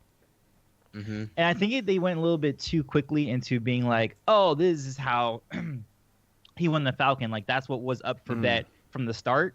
Instead of it just being like they were just having a regular match and they were already buddies, and he was like, "Oh, okay, well, I'll throw the keys to the Falcon in." Yeah, I'll put these in. It seemed like they directly were like, "Oh, we're gonna go there and play this game to get like the ship." So it was trying to fit into the plot or into like what we know about Han too neatly. Yeah, and it was like that's probably not really how it happened. Suddenly it was just like a regular card game, and he just put in his because they were they had pride or whatever, and they precisely that's one of the things that I think prequels always have a problem with, almost always anyway, especially with Star Wars. They take the things that no one heard this story in the originals and thought, oh, this is how it played out. It was specifically for a reason, for a mission, for a crew. It was always came across as this casual kind of game they had. High stakes, granted, but still just casual between friends, or at least companions. It just, they didn't need to make it this big thing, and they always do. They always do this when they're kind of trying to flesh out an origin story. They never just let things just subtly slide as character moments. They always have to be attached to the plot, which definitely makes it weaker for me. Like I even now, I'm not going to look back on from after watching the originals and think, oh, this is how that played out. I'm not going to go, oh, so this is how that happened. I'm just going to ignore that personally. I also have mixed feelings about Lando winning via sleight of hand. I feel that cheating. I think cheating is fine. Like, they always cheat. Well, yeah, like, but Sabacc is cheating. I suppose, but he's always kind of bigged up as like this, like, epic card shark, and I feel like him being, I don't know, not having a legitimate victory is just kind of cheapens that a little bit. I agree with that, because I agree with what you just said, Antoine. Sabacc is cheating, which makes Lando Calrissian being the one skill-based player in a game predicated on cheating. Like, that just kind of really elevates him. It's a handicap that makes him all the more badass. Whereas just having him be another cheating bastards with cards up his sleeve, it's like, oh. Doesn't really make him smooth anymore. More than that, a gentleman doesn't have to cheat, you know. Well, that, but also more than that is that Han doesn't. So you get this kind of power dynamic built up, and the fact that Han won, it was only because Lando cheated that he got the game in the end. So it cheapens his victory even outside of the moral sort of thing. But on top of that, I think the scene would have played out better as a kind of montage of them all cheating. So it became about who can cheat the best. Someone looking over at the cards, someone using the sleight of hand kind of wrist card. Launcher, whatever, Han maybe stealing a card from someone next to him, just something that kind of made it about balanced game of players, and Lando just had the better cheat until later on in the film, because it would have made it a game of kind of equals rather than just this one person who's doing the right thing and winning by skill. Yeah. I think it would have worked better on that front. Yep. I gotta agree with that. Yeah, I actually preferred Alden's performance to Donald's, because I felt like it was more of like uncanny valley that was happening kind of with Donald, where it wasn't like quite Donald there. He was kind of doing a Billy D impersonation rather than playing Lando Calrissian, whereas Alden E was playing Han Solo. Yeah, right. I also just feel like it was just miscast at the beginning, because he's not that kind of. His charm does not come from being smooth and suave, which is like Billy D just has in spades. He's quirky, you know what I mean? Like, he's trying to be suave. Yeah, he's trying to be suave, and it's just like you're just not that guy. Yeah. Agreed. In some areas with the voice, he did all right, but in terms of that first line he had, I was like, oh my god. Yeah, I know, right? That was this one I'm thinking. I was like, did Billy D do ADR? Yeah, but yeah, that was exactly it. The first line was what stood out to me, and there were a few more less impressive ones sprinkled out where he got the voice nailed. But whenever he was on screen and you could hear him talking while also getting the visuals, it was like, this doesn't quite work. Mm-hmm. He was trying a little. He was trying a little too hard, and whereas what he should have done is just kind of let it flow, I mean, he gave it his best shot, but I mean, Lando's a very difficult guy to pull off for the best of times. I think he gave it his best. I just think they miscast it. I don't think it was so much him doing a bad job. He did the best that he could do. Yeah, he was just the wrong man for the job. He was just the wrong actor. Yeah. And I know that's an unpopular opinion, because people love them some Donald Glover, and I love Donald Glover, but as do I. It's just that it's just not for nothing. He's good. He's really good. Yeah. It's not here. But they're just every actor is good in their own area. There's always just that one thing that they just can't do, and Donald Glover can't do suave. At least not yet. Maybe in the future it'll be his repertoire. And maybe in the future when he's older or something. But L3, what did you guys feel about L3? She was peculiar. I was completely fine with her until I realized the internet was like hating on her. I was like, what?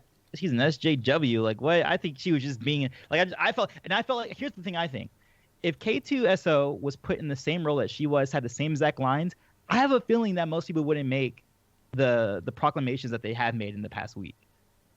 Honestly, I definitely think about that right now. If this was K2SO, same exact lines, wanting liberation and all that kind of stuff, I don't think we would be hearing the same commentary. I completely agree. I agree, Antoine. I think the internet's reaction to her has been way too overblown. I mean, she's definitely a little. I mean, she's a little peculiar in terms of like her delivery and whatnot, and some of the timing and stuff she says. But she's definitely not like I didn't get the vibe that they were deliberately trying to make a point, like a lot of people are claiming. Yeah, I felt it more like just like it was just a droid being like, liberation. I was like, oh, cool, they're doing a liberation plot. And I was like, that's not interesting. Even anything new within the Star Wars universe.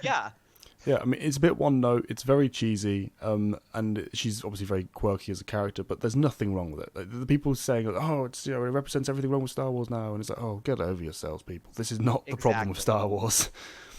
If you think that's the problem, you want to reprioritize. Yeah, remind me who voiced her? Oh, I can't remember. It sounded to me like I can't remember her name now. Brienne of Tarth. I can't remember her actress's For a name. second. I can't remember the actress's name, but yeah, it did sound very much like that for me. I knew it wasn't, I got that vibe. Yeah.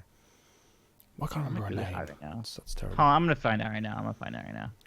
But yeah, the actual the introduction of her at least was interesting. And again, I didn't dislike the character. It's just to me she was very like, oh okay, you're still talking about this. I don't like what happens later on. What they do with her and the Falcon. Yeah, definitely don't like that. What are you doing? Yeah. The Falcon is not a TARDIS. You cannot apply a personality to it. Can you stop that, please?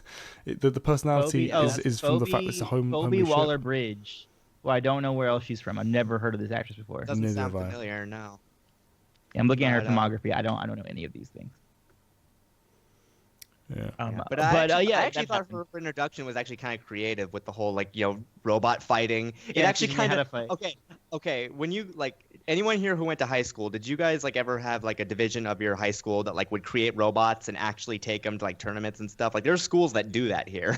Mm-hmm. The people I was watching with, they were like, "Oh, what was it called? Robot Wars? Not Robot Wars. What was the name of the TV show where they had?" Oh, I know exactly what you're talking about. BattleBots. Yeah, someone in the theater went BattleBots, and they bumped droids fighting someone else. I never got into BattleBots, but when I was a little kid, I watched a heck of a lot of Robot Wars because, well, come on, it's got Lister as the host. Yeah, definitely had a callback I to thought that was neat. And it makes sense. Why wouldn't you have droid fights? It's right. Especially when you don't value droid sentience, as so many people don't. And it actually makes sense that a droid would be disturbed by that. This is not the first time a droid has been calling for better rights than they have. But it's just because this was her entire character, canon, pretty much. In the Darth Vader comics, within the Darth Vader comics, they have that one assassin droid. You guys remember? Oh, I know you're talking Visually, about. I know you're talking about. I can't remember the name. He looks. He's a protocol droid, but he has needles in his hands. He's always going on and on about crushing the. Not BB. No. Oh my God, what's his name? 000? Is it 000? I think it was 000. Something like that. It was okay. Yeah. But yeah, I've not been following the comics anymore, so I don't know. Yeah, but I'm saying that's an example of even in the new canon how this is not anything new. So stop complaining about it. Yeah, it's just the fact that it was their entire character, I think, so it stood out more in people's minds. Right, she was one note in that way. That's definitely the only thing I talk about or think about, kind of situation. But then again, being a droid, you kind of expect a droid to be kind of one note because they don't technically have. 3PO's kind of one note. Well, no, I said kind of. It's obviously there are exceptions, but most droids, Yeah. It's does anyone remember anything about the battle droids beyond the whole Roger? Yeah, exactly. See my point? Yeah, but again, I think that's why C-3PO and R2-D2 are so unique. The main problem though is that they marry it so thoroughly to comedy. They always try and attach the droids to comedic roles. We very rarely get one that just acts as a character independent of that. Obviously, they always have some comedy, but we usually get it's just always that, nothing else, and that really weakens the character. Right. We can transition because this transitions to there's hyperspace run to Kessel, and Elfie has a conversation with Qi'ra. Yeah, and then they had the idea of Lando being polysexual. Yeah, I mean, which is not new, in my head at least. So again, he's always going to be that type, but the idea of droid and sentient, or droid and biological relations is a weird thing to bring into this film. I was like, oh, okay. Right, that's nothing new. Again, that's nothing new to the franchise. That goes all the way back to Knights of the Old Republic with that one side mission. Yeah, there's loads. You guys know what I'm talking about. Well, but it's always, but it's stuff like that is more. Go ahead. Relationships between biologics and droids in the Star Wars universe has always been viewed as a sign of mental illness on the part of the biologic, i.e. that woman. In KOTOR, she was not well. Pretty crazy, Pretty much the only example that I consider to be, I guess, acceptable would be Prince Zizor, or getting it on with his human replicant droid, because she's a human replicant. It's like Baltar having sex with number 6. It's... Yeah, technically it is a machine, but it's so close to human that the line is blurred, so you can ignore that. But the idea of someone getting in bed with C-3PO, it's like, right. which is why Qi'ra was like, "How does that work?" And she's like, "It works." It's like, but yeah, wait, time out there. Yeah, how does that work? I'm fine with the idea. I just think that the random shoehorning of it into this film was like, it was just weird to insert it. Yeah, it was very strange. And they don't really follow up on it that much beyond that scene. Yeah, and it also cut that scene off itself because the original point of that conversation was to get something out of Qi'ra, and they just spend the entire time on L3. So it's like, oh, okay, I guess nothing's happening with the scene, and then it moves on. So yeah, it was a weird one, that's for sure.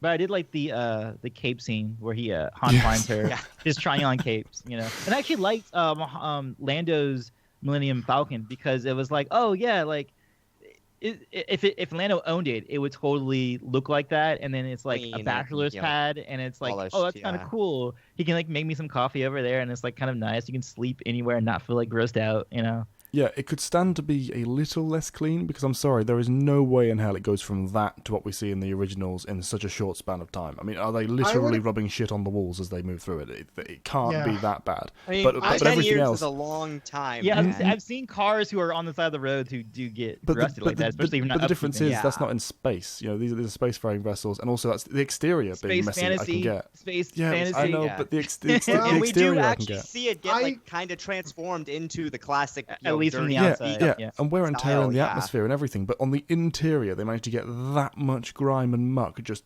sprayed out everywhere. I'm okay with the Millennium Falcon being much cleaner when Lando owns it, but I don't think it would be that clean simply because the ship itself is not a high-class yacht. It's literally just a freighter that Lando set up as his pad. Like, how the hell are you supposed to keep a ship with that many moving parts, that much axle grease, spick and span, so tiny that you could eat off the eat off the floor? Lando's obviously Lando. He probably puts money into that. Yeah, to keep it like that. And also, I think he wants it not because it is kind of like with Homeboy's Vos's thing, yacht, whatever it's called. He wants it because it's fast, and he kind of outfitted it to be kind of like luxury within it, that kind of thing. And I definitely can understand Lando doing it. Yeah, I can completely buy it being spick and span. I didn't buy it being that pristine. And as you said, apart from that, the design choices, the wardrobes and the changes to the main common room, I loved all of that. That was all brilliant. It just to me they could have dialed it back on the absolute spick and span shining sterile clean. Yeah. It was sterile clean, which I don't appreciate. Yeah. I'd just like to point out too that. Sorry, just a sec. I just would like to point out too that this movie does make note of the fact that the Millennium Falcon is of Corellian origin, like in the classic EU. Yeah, yes. they even and give it the actual name still. It is still the freighter that is, because at first we were like, what are they doing? Why are they making it like it's a distinct freighter? But it's because it's underneath that escape pod that Lando attaches, but it still is very much the original freighter that it's supposed to be. And it still has to go through some modifications, of course it does, because Han and Chewie specifically made them themselves. That's one of the things reasons I would have liked him to build his own blaster, because then it would have given us that idea of the mechanic that he is, because we don't really get that here. But yeah, I was perfectly fine with the changes, just not that clean, not sterile. Have a little bit of daint quaintness to the walls and such. Yeah, it's like the interior should have still been lit in yellow and feeling warm, but instead they got it looking like 2001: A Space Odyssey. It looks like Camino. It looks like Camino. Yes, precisely. Came in. It was just the wrong aesthetic for Lando. Like a cloning facility. But the cape room, I was laughing my head off when it said it's like maybe too much or too many. It was brilliant. I love that because it's so Lando. Yeah, as well when she's putting out the fire. He would have an extensive collection of capes. Yeah, when she's putting out the fire, it's like no, it's a custom. It's like oh. It was brilliant. That's really worked. The Lando wardrobe was fine. And then they get to Kessel and they start up a ruse. Wow, they kind of skipped over that in this thing. But yeah, basically they get to Kessel and they I forget. That's where Chewbacca finds like some more Wookiees. They also Beckett's also wearing the disguise from Return that Lando of the Jedi. had. Yeah, which I guess they just threw back in the wardrobe and never got out for 10 years. or did later anyway. Again, I felt that was a little too on the nose. Yeah, I agree. It was without that.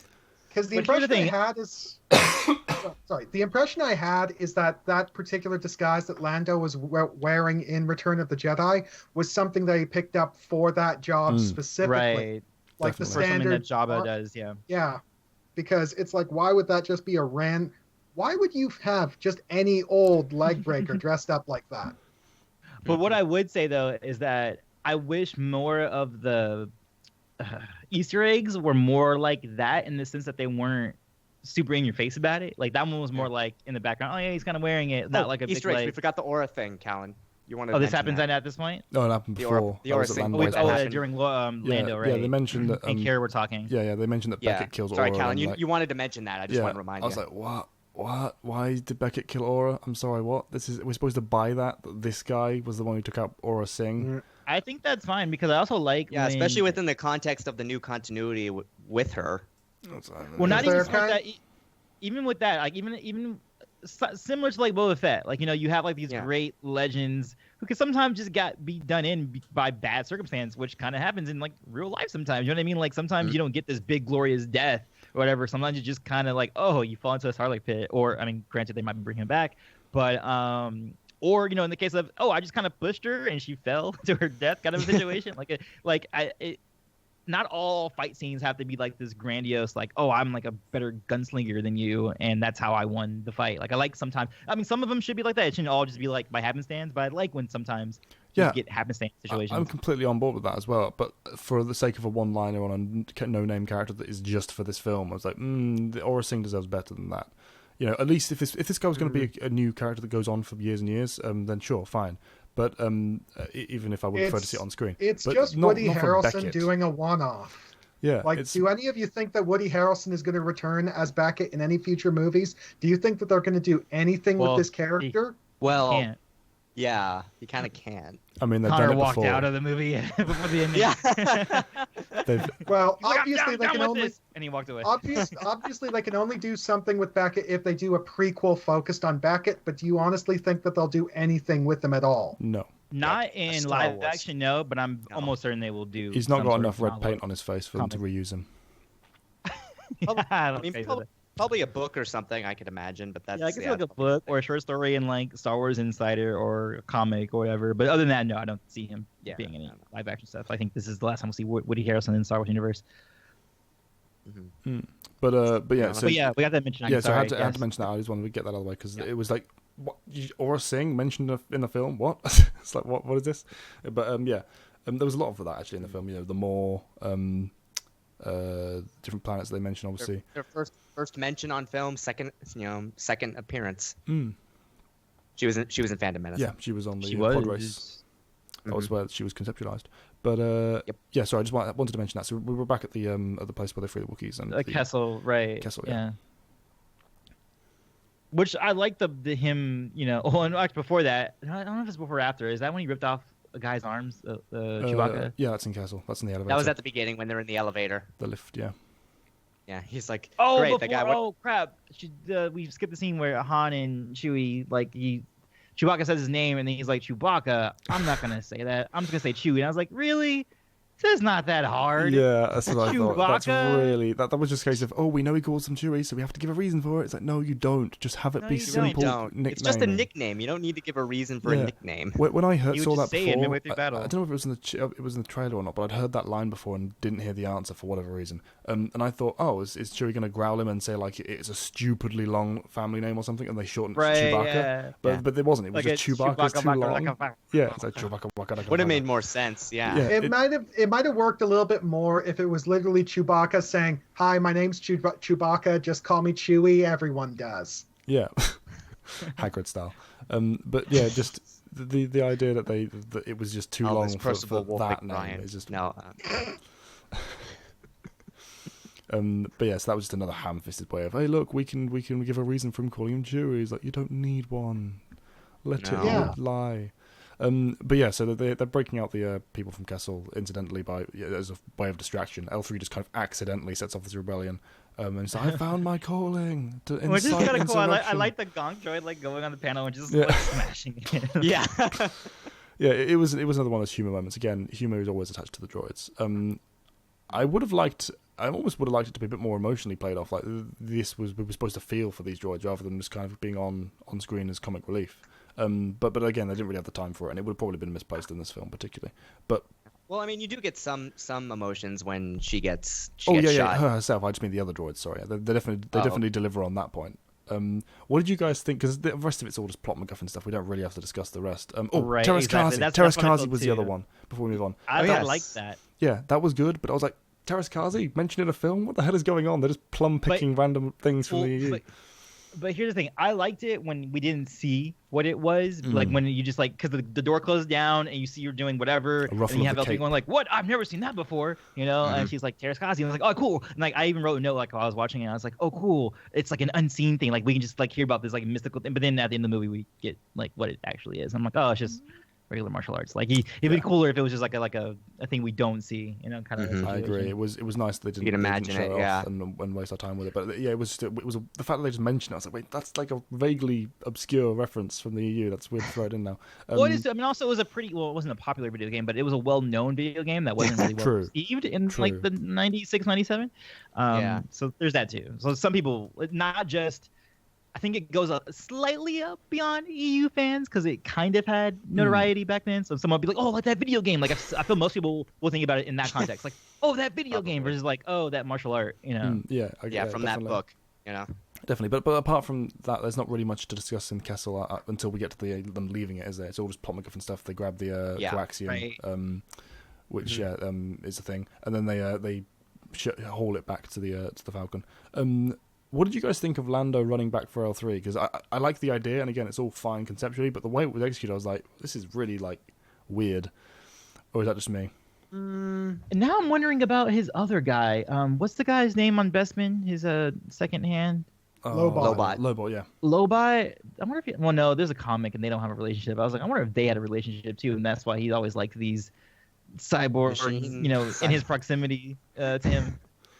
I'm gonna look at Lobot a little bit differently now when I rewatch Empire. I always got the impression that he was, Lando was just game for anything, not any specific one thing. Right, very Oberyn-like. He's like, dude, you're missing out on the world if you're not gonna be with every alien, every robot, every person possible. Yeah, every experience possible I want in my life. And him just it felt like.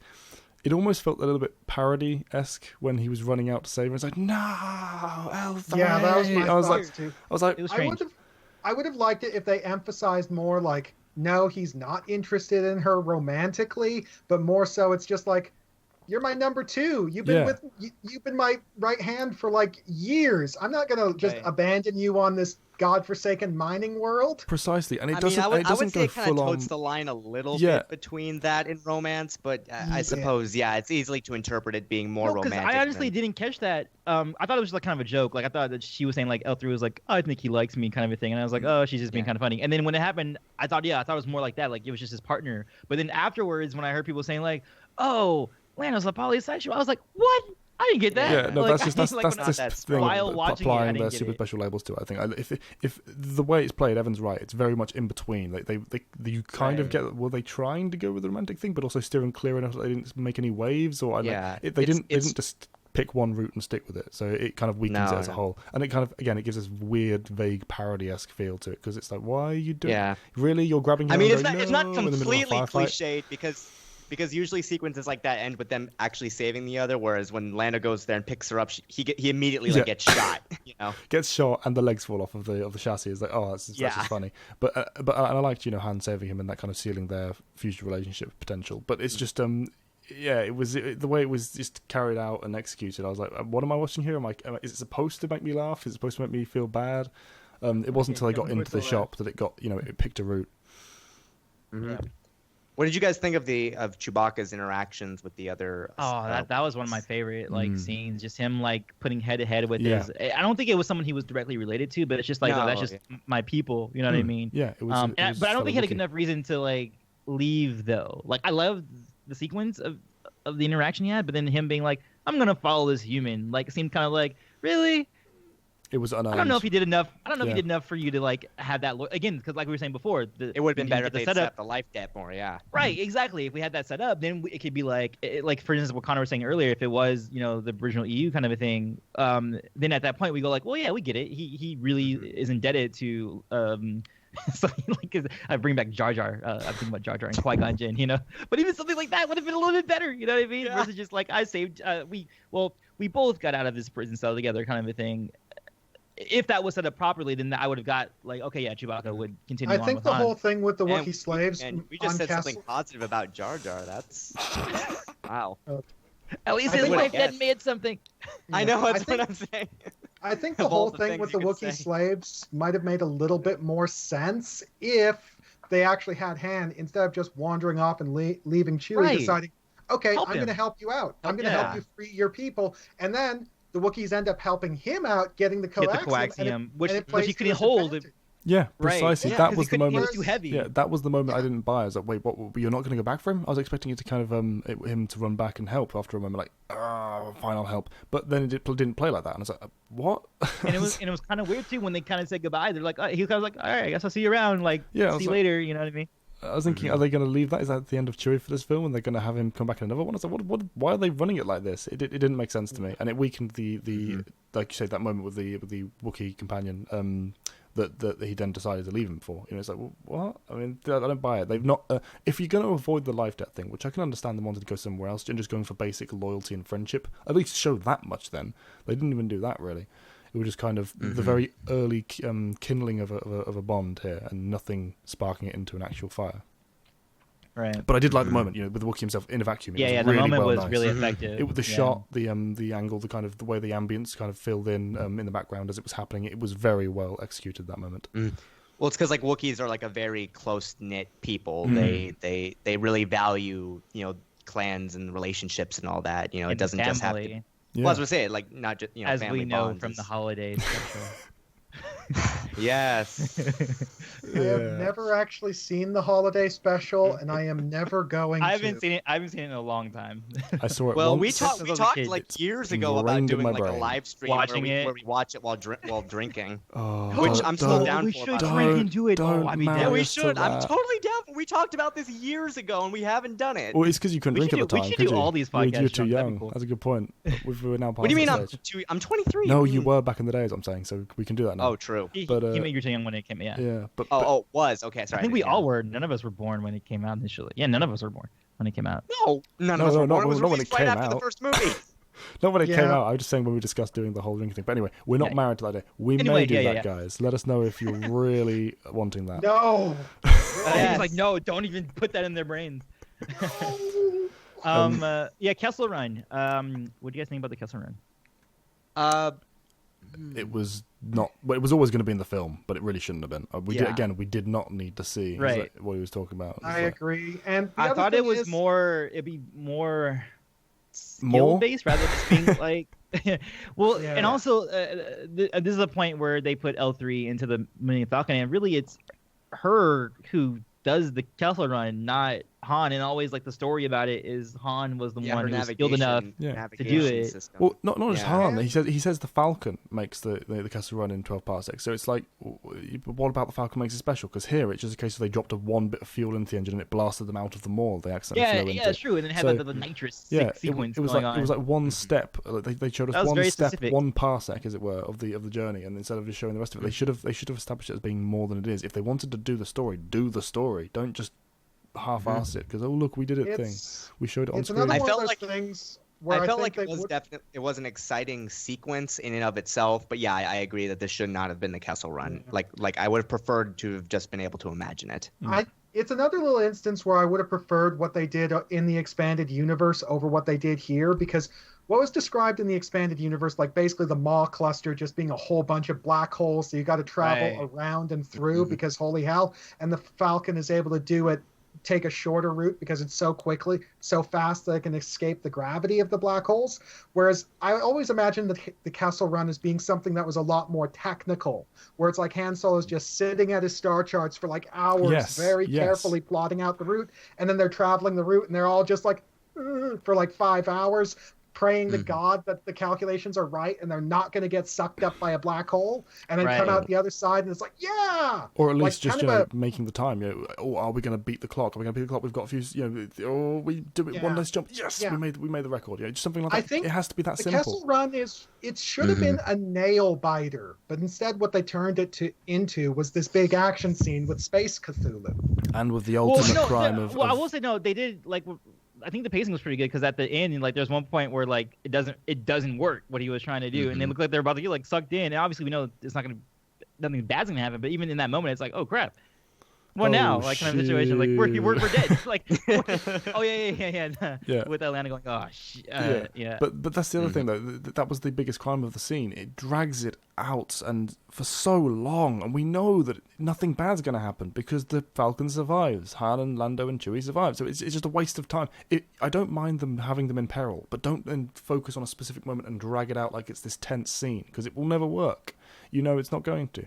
Again, prequel problem. Yeah, not movie problem. Yeah, but no, because you can have like conflict and danger for the characters in prequels, and it not be a problem. But when you specifically focus on it and draw out a moment for tension, you can't draw out a moment if there's no fear in the first place. There has to be at least a little bit of it there, even if you know it can still get away with it.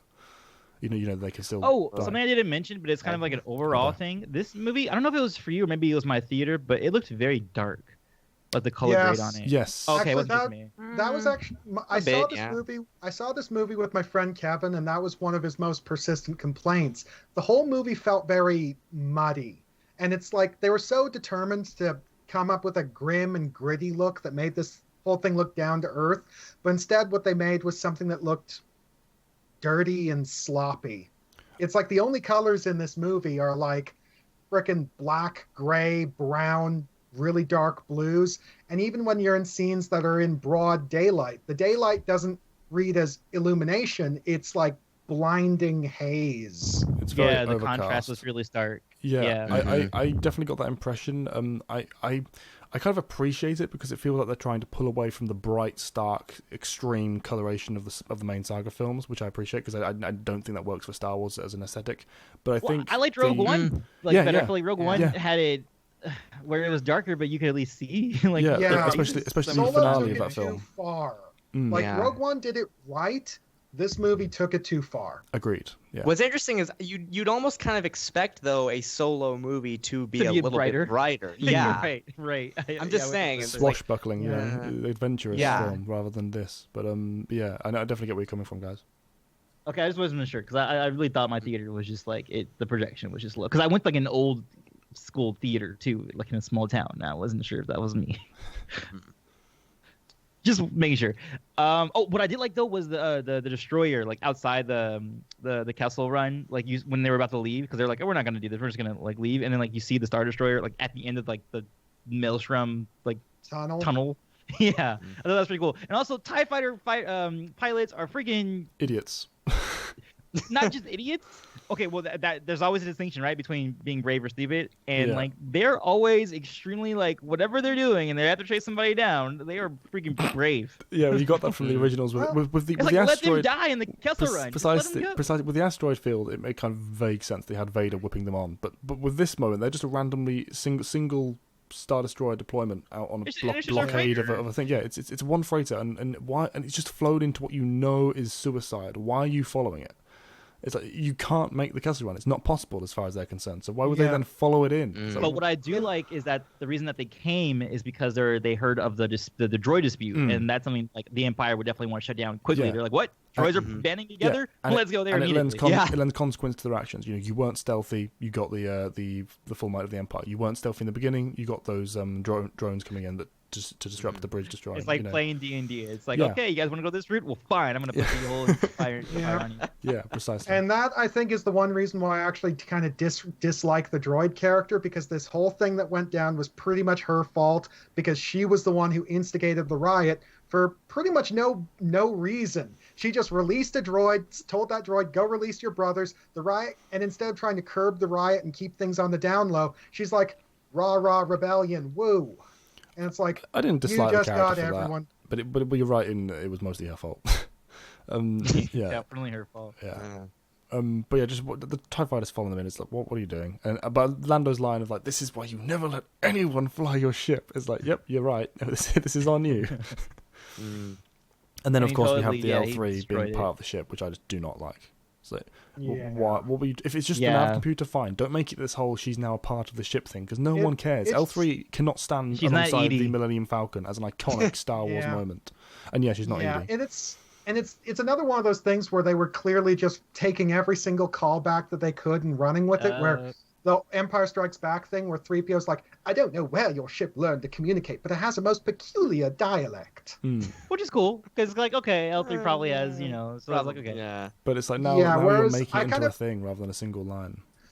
I kind of preferred the expanded universe thing, where it was just because the Falcon's core AI intelligence that regulated the ship was just a computer made by Corellians, programmed by Corellians, and as we all know, Corellians are assholes. Yeah, there's always a mix of those. Either they're super genius, nice guys, or they're complete assholes. It's rarely anywhere in between. Speaking of, Corellia was a bit of a dump in this film. Like, Corellia is one of the major systems in the galaxy, and they kind of turn it into just this.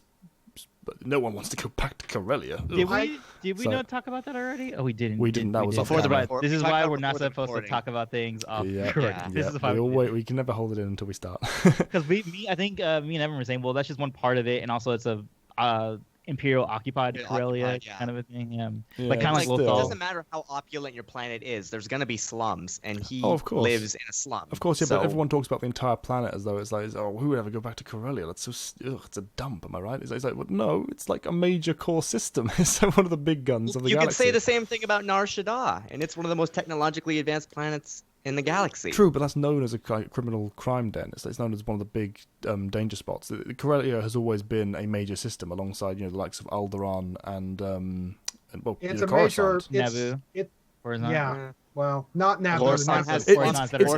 It's known for having its own military. It's one of the few ones with its own sector security, Corsac. So it's the thing you're doing is that you're also coming at it from an EU standpoint. True, canon hasn't made those but they've drawn a lot of stuff from the canon in this film. So why would you not do it for Corellia? Something's not. Yeah. It's just bizarre. To me, it's just we saw a little bit of it, and that just happened to be a slum. To me, it just really isn't that big of a deal. Whereas I kind of disagree. We got a lot of pretty big wide shots of the city as a whole that they were in, and it was almost like this entire city is slum town with rich people living in the skyscrapers, and instead of it being just a slum in a city.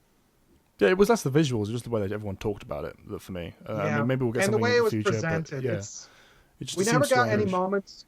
Yeah, we never got any moments where they showed that Corellia does have a different side to it. The only aspect we saw was Corellia the slum, Corellia the dump, and that's all people are coming out of that theater thinking.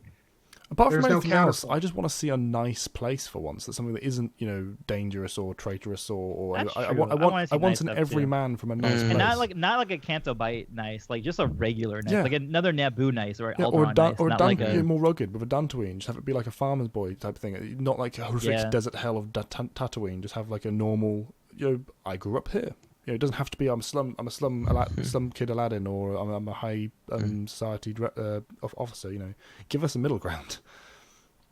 Not that I'm saying they should have done with Han, because obviously that's fine for him. I just make us believe that this galaxy is a nice place to live, and that it's not Warhammer 40K. What is that, like the third Warhammer reference you made? He's on a Warhammer bent at the moment, I think.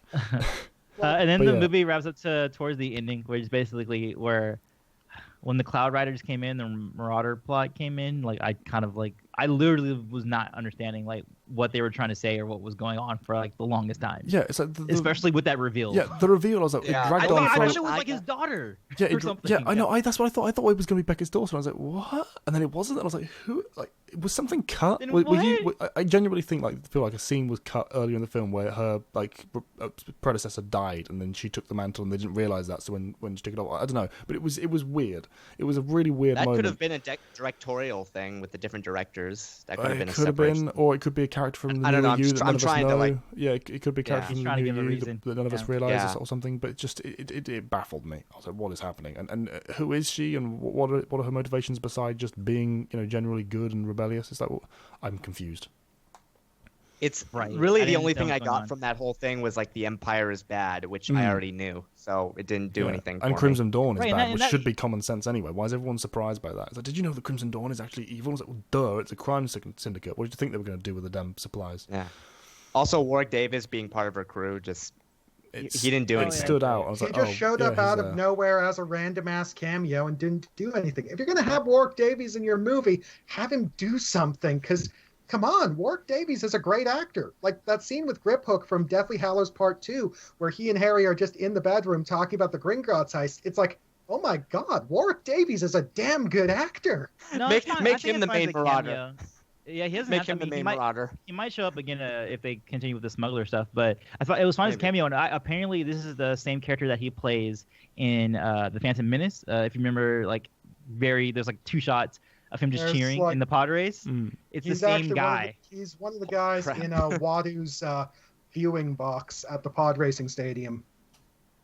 Good to know. He's just cheering. And he's actually he carries over to here, which is okay. That's cool. I think they also had a Twi'lek in their ranks, if I'm not mistaken, or there was a Twi'lek in this at some point. If there was, you got barely a glimpse. I saw one Twi'lek in the in Lando's scene. Kessel. I saw a background in Kessel. I saw a Rodian, but they're so background. No, it was Rodian. They're so background. I want a Twi'lek main character, for Christ's sake, in my Star Wars films. When will we never get that? Bro, we might.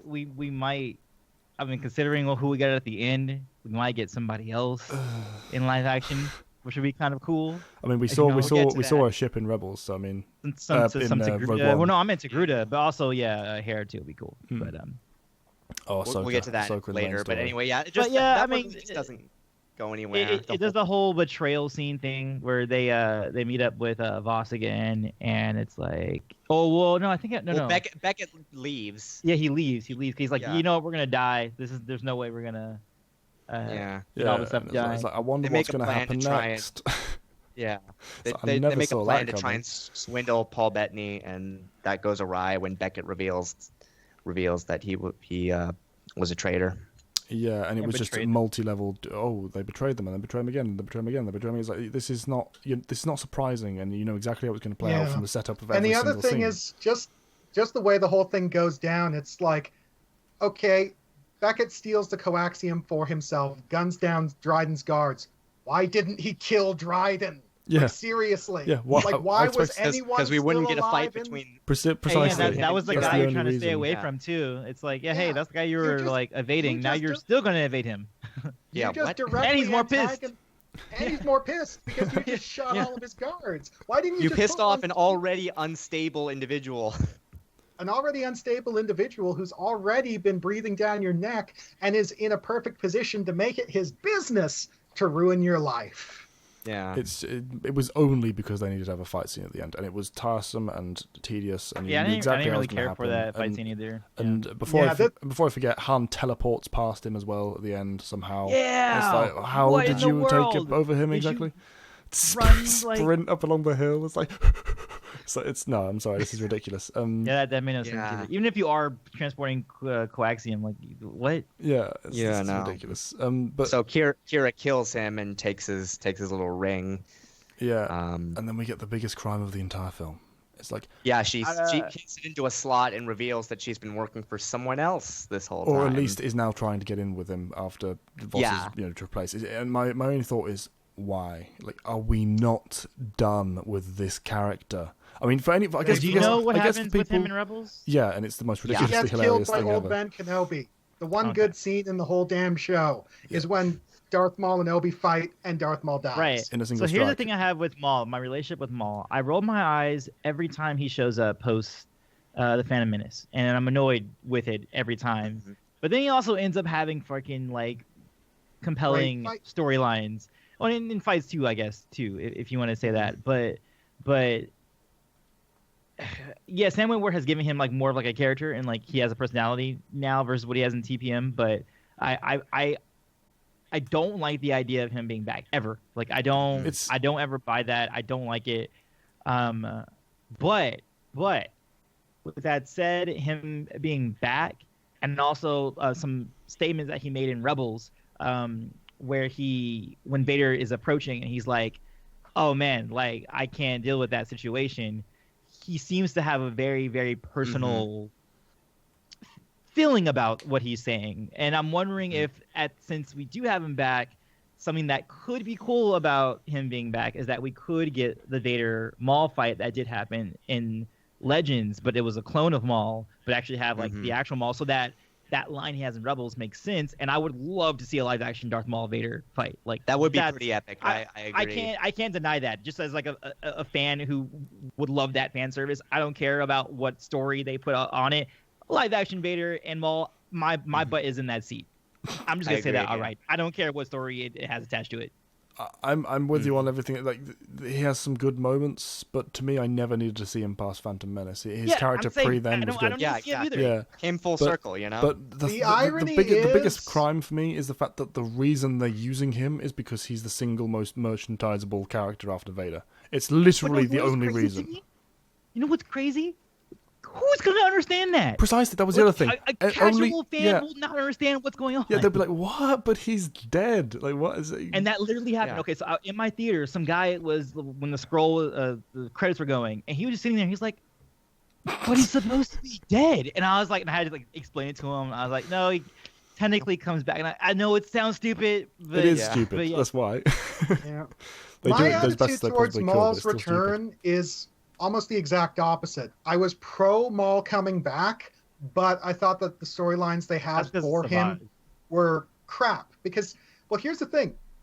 Darth Maul's core defining character trait prior to his fall was his blind loyalty to Palpatine. So what's the first thing he would do if he ever came back? He'd try to go back to Palpatine and pick up where he left off as a Sith apprentice, bringing him into conflict with Dooku, which is the conflict I wanted to see. But instead, he just kind of wasted his time with this vengeance against Obi, and none of his actions really added up. And then now he's here as this crime boss, and it's like, yeah, dude, last time I saw you, chronologically speaking, you were lying on the ground getting blasted by Palpatine's lightning, screaming for mercy. Like, how do I connect the dots not here? To be that character who brings in comics and stuff, but since we are that kind of type of place... Yeah, Son of Dathomir, which actually he mentions too. He does get away from Sidious and actually teams up with Dooku for a bit, and then they do fight against each other. And then Mother Talzin, who is his actual mother, is killed by that. Yeah. There's things and stuff that's Which kind of brings my point about bad storylines. I hate that comic in its entirety, but that was the sequence I hated the most. However, I just do want to point something out. I just do want to point something out. There are a lot of people claiming that his appearance here doesn't make sense with the timeline with Rebels. Actually, it does perfectly. If you if you actually know when this movie takes place, and there's even lines in Rebels where he talks about being part of the criminal underworld prior to meeting the Rebels crew. Yeah. Right. So it actually fits just fine. It fits. It's just a story that doesn't need to be told. It's like, why are we doing this? But the reason why we're doing this is because it's Darth Maul. Well, if you have the issue, I think you had that issue in Clone Wars. You know what I mean? Like that's where the first issue has, and then if you either accept that or just like disregard that it's stupid, then when it comes up here, at least from that standpoint, like if you already are familiar with him from TCW, I think you would have gone through that like grief period already. You know what I mean? Like it's not like a new thing. It's not like a fresh wound. Oh, precisely. It's just they're just flogging this dead horse, and they will apparently never stop. They will apparently never stop. I mean, this. Because it's the live action film, it has to be the last time when they wrap up this conclusion here in the main stories. But it's just, why have you done this? It's so cheap. Be creative, please. Do something new. Wouldn't it be cool if it was like a new iteration of Zizor? Am I saying his name right? Yeah, Zizor. Yeah, Zizor. That would be cool. Like that would have been interesting. Yeah, and then it would have been like one of those situations where like where Thanos comes out at the end of the first Avengers. If you were like, who is that? But if you have like Zizor, people are like, who's that? We're like, it's Zizor. You gotta reach out to the inside. Precisely. Yeah. And they can totally do that too because they've established Black Sun in the new canon as being a thing. So.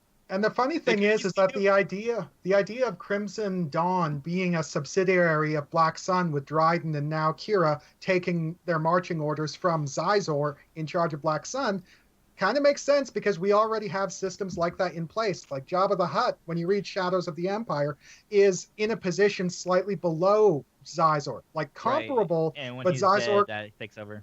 Yeah, and it's like if they. And, of course, just the naming conventions. Black Sun and Crimson Dawn have kind of a similar evil sun theme. Yeah. And apart from anything else, as you're going along and telling these stories, you're then building up a world behind it because the underworld is fleshed out by default as a result. But they don't do that. They just slap on, let's just put Darth Maul there because everyone loves Darth Maul. So that does not make sense. Sizor would be a great villain to front a smuggler series of films. Precisely. Right. But they don't because no one knows who Sizor is. They won't immediately get a fan reaction. You know what was really cringe, though? What? Him turning on his lightsaber. Oh my god. Yeah. We went a whole movie without a lightsaber, and we're like, oh, cool, a movie without a lightsaber. And they're like, nope, sorry, we're going to have to put a lightsaber in here. It's like, why are you doing this? I mean, the fact that he even called it to himself is he wasn't holding it in the first place. Like, what are you doing, man? And it's just the same damn Inquisitor lightsaber that he had in Rebels, which is one thing I just don't get. Why is Maul running around with a scavenged Inquisitor lightsaber instead of building his own lightsaber? Because toys. He needs something new so that they can resell a different version of him. It's just they could still have done that if he built his own lightsaber. Oh yeah, I mean, he was clearly doing it to try and be intimidating, but it just comes off as like it's weird. The point is Darth Maul doesn't need to try. Choking her. Well, exactly. That's not going to inspire loyalty. But my point is that Darth Maul shouldn't need to try. He doesn't need to turn on the intimidation. If you're doing his character right, he's terrifying just by default. And obviously he wasn't because he failed. You know.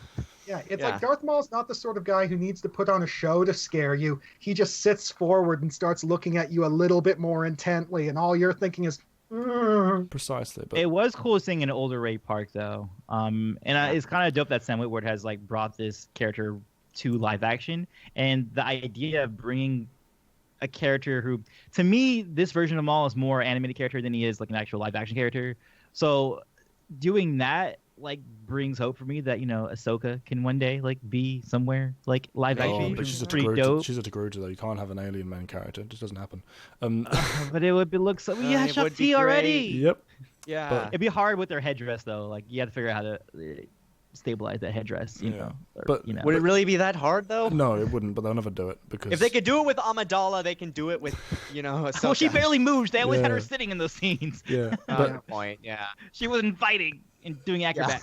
Yeah, but it was overplayed and it made no sense for the Maul thing. It really didn't. It was like, well, it fits, but they just shouldn't have done it. It's like, well, why are you doing this? This is a terrible decision. Stop squeezing that lemon dry.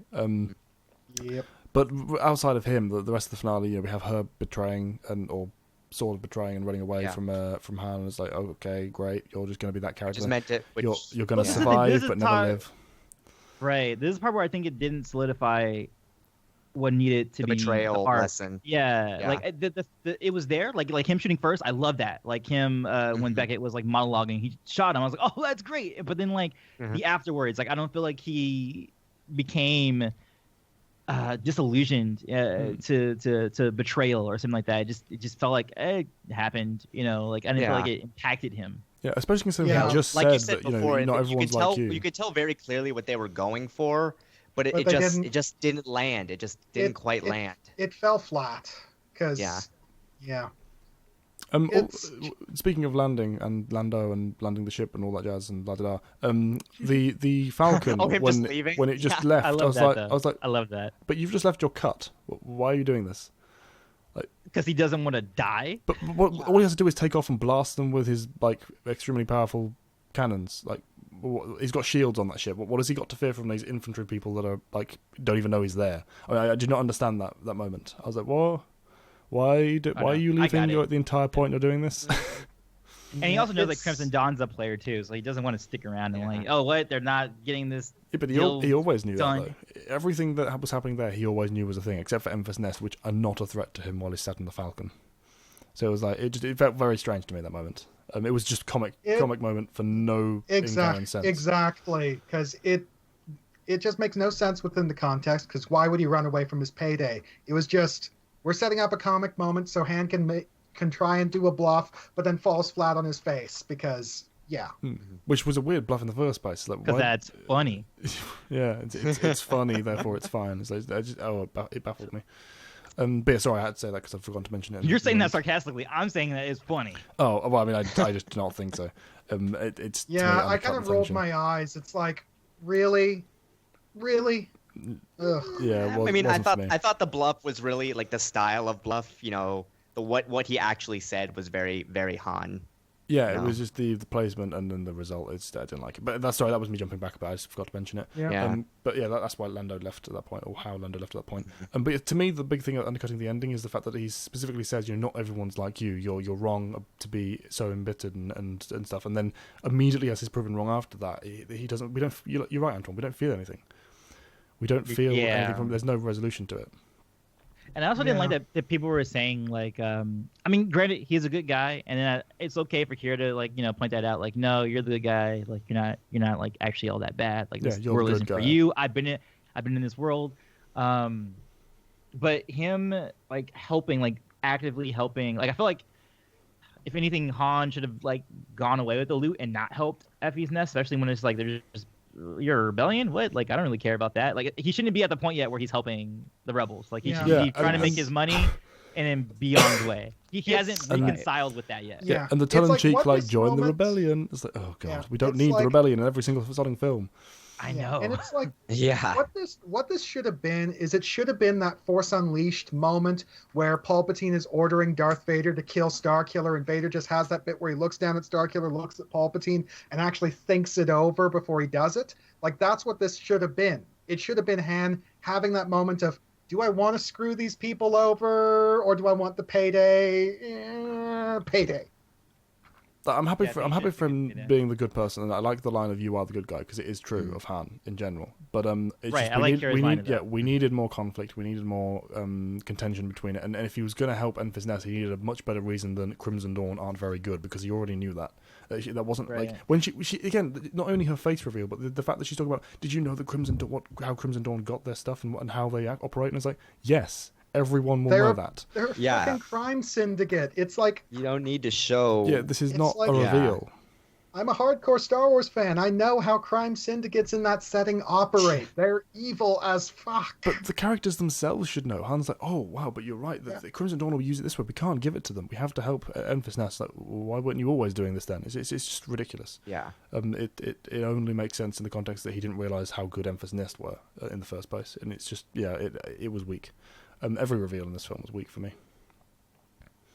Mm-hmm. And then we move on to the final sequence. Yes, which was fun at least. I like the injection of fun in this moment. Also, were they in the place? Is it Moss? Moss's place? Oh, Mos Kanata? Yeah.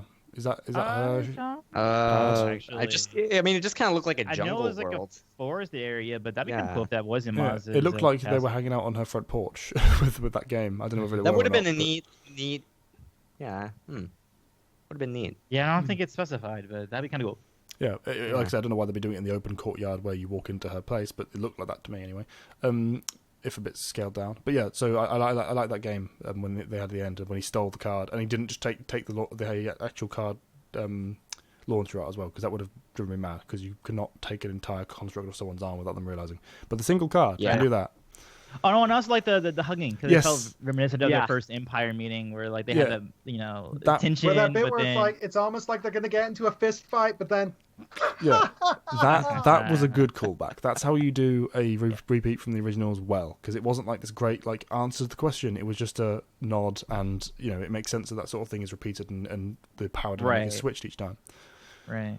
Yeah, it works. But even so, like at the end of the day, like with the movie wrapped up, and like I mean, I think maybe with Solo and Chewbacca's relationship that was okay, although there was problems with it.